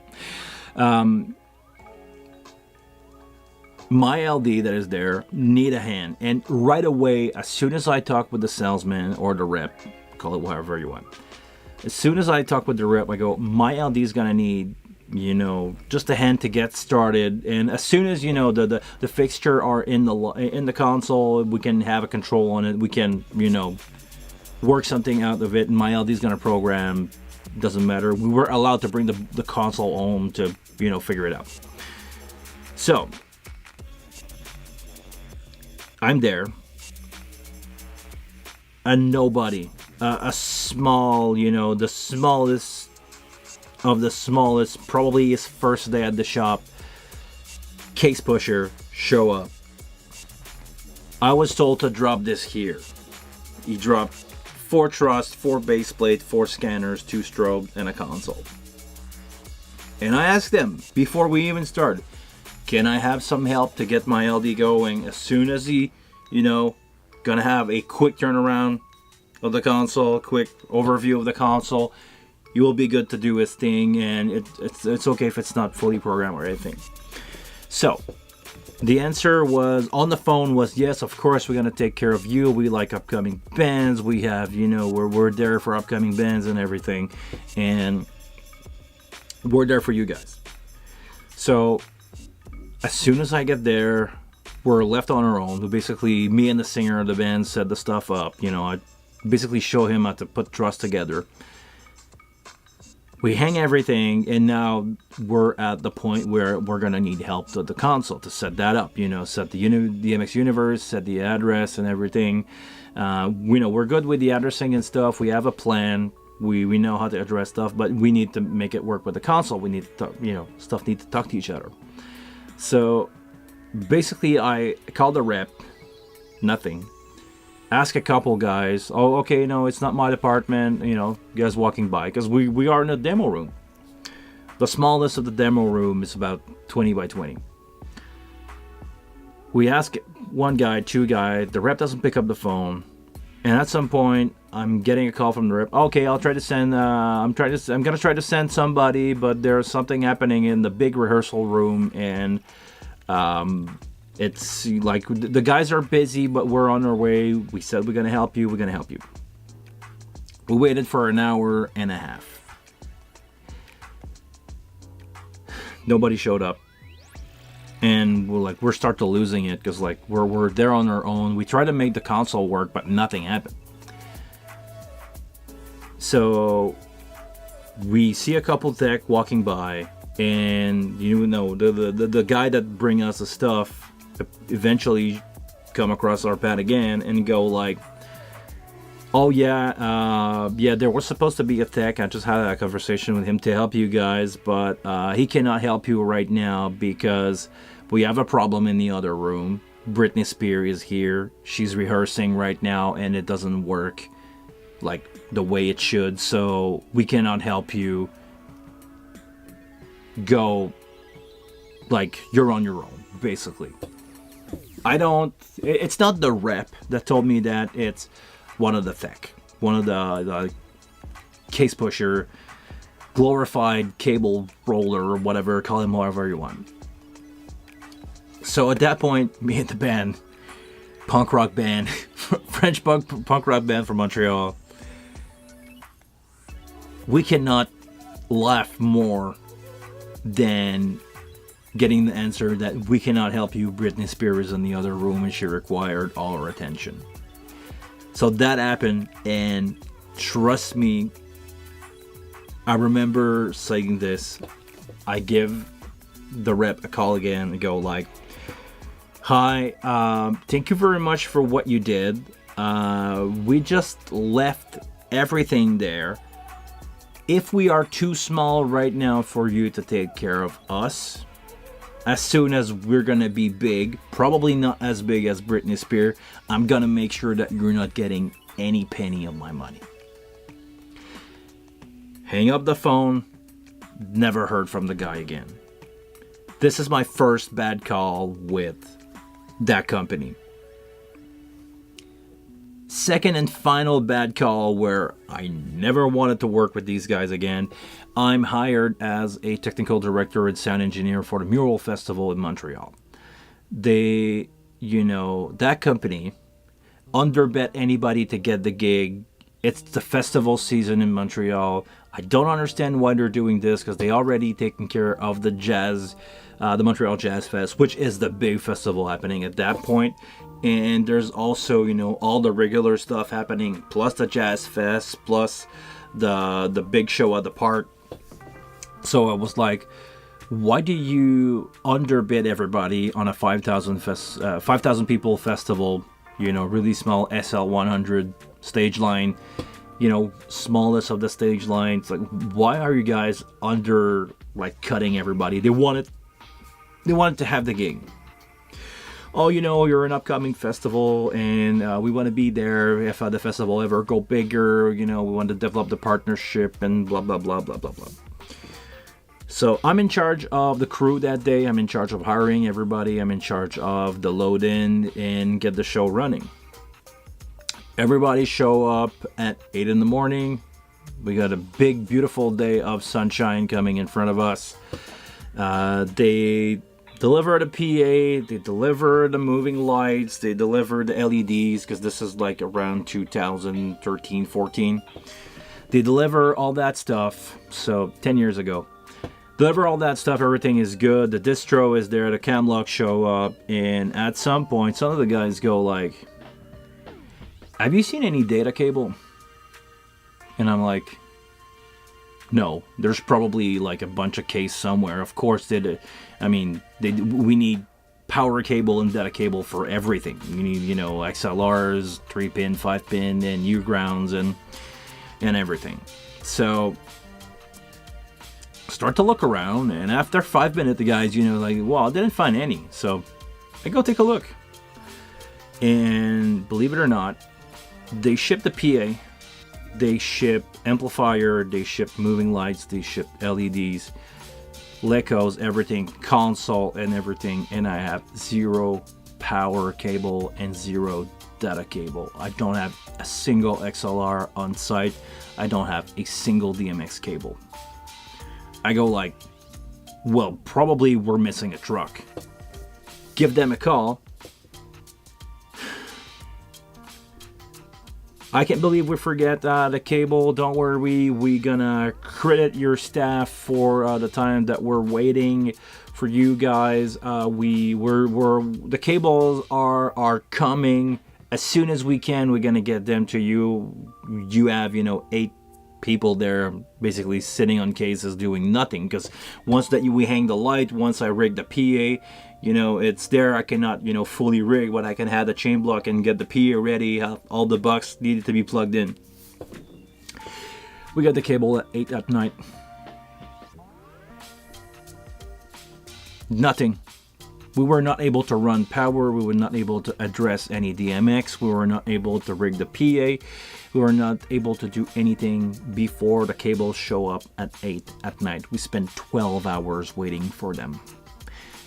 The thing is, I'm setting up for a festival that starts the day after. I'm supposed to have the full day. I have 24 hours, actually more than that. I have the full day plus, they start in the first sound check is like the day after at 1 in the afternoon.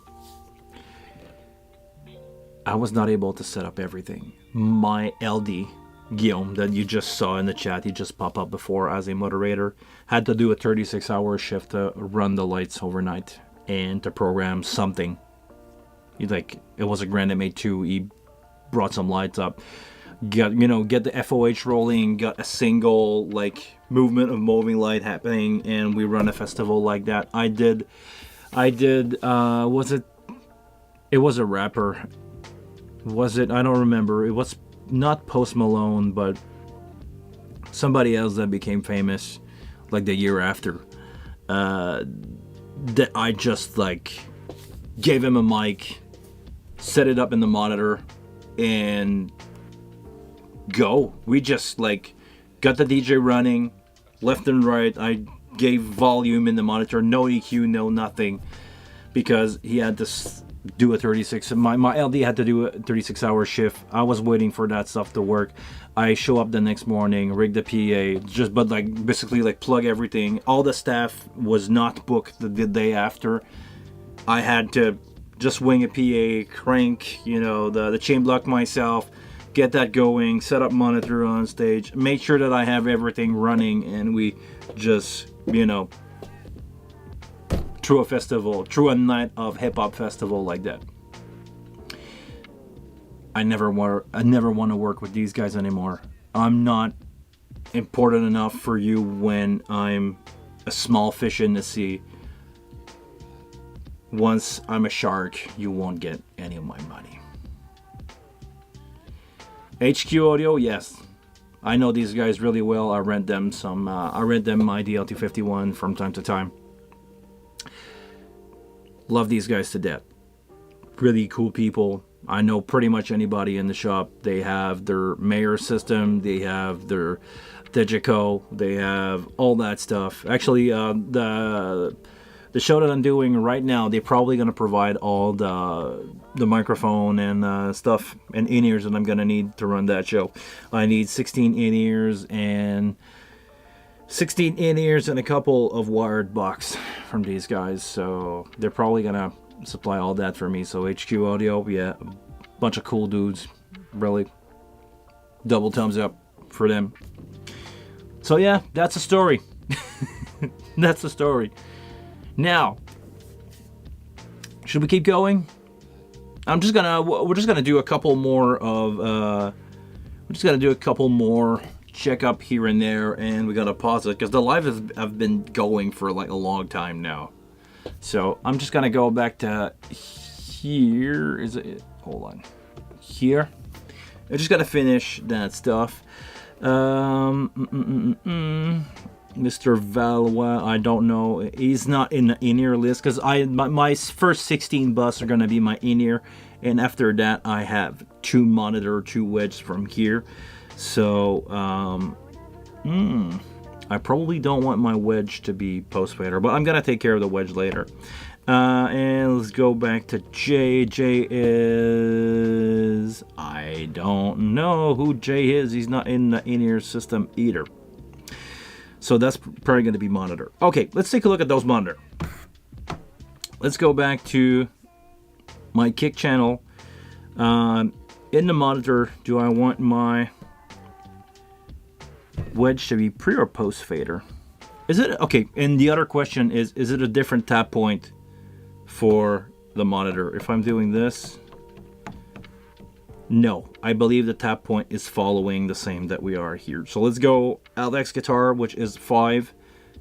If I go here and no, it's going to be the same tap point for everybody. If I go change to 4, if I go here, no, it's going to change for everybody. Okay. So I have 2 options for my wedge, pre or post fader. I think I want them most of the time pre. Because in monitor, I just want basically EQ. You don't want to send too much compression, but you want the gate to work. So I'm gonna make sure that this is post or tap point pretty much on everything. Oops, tap point, tap point. Tap point, tap point, tap point, EQ. Okay, I'll have to take care of that, or be careful with that.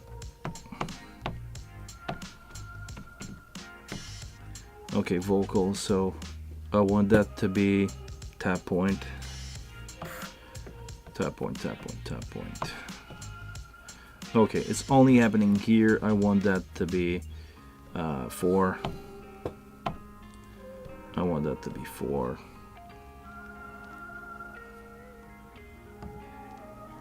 Oh no, am I doing this wrong?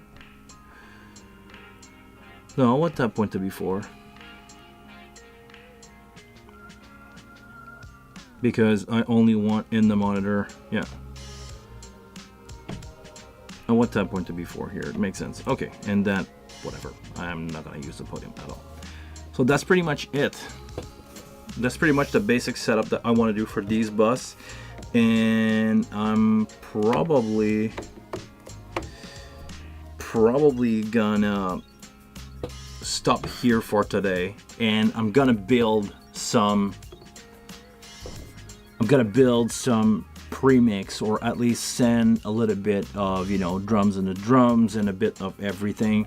You know, most drummer, they want kick in, kick out. They want basically the drum, the tom and overhead a little less, you know, bass and a bit of everything, and, you know, vocal a little less, because most of the time they don't care.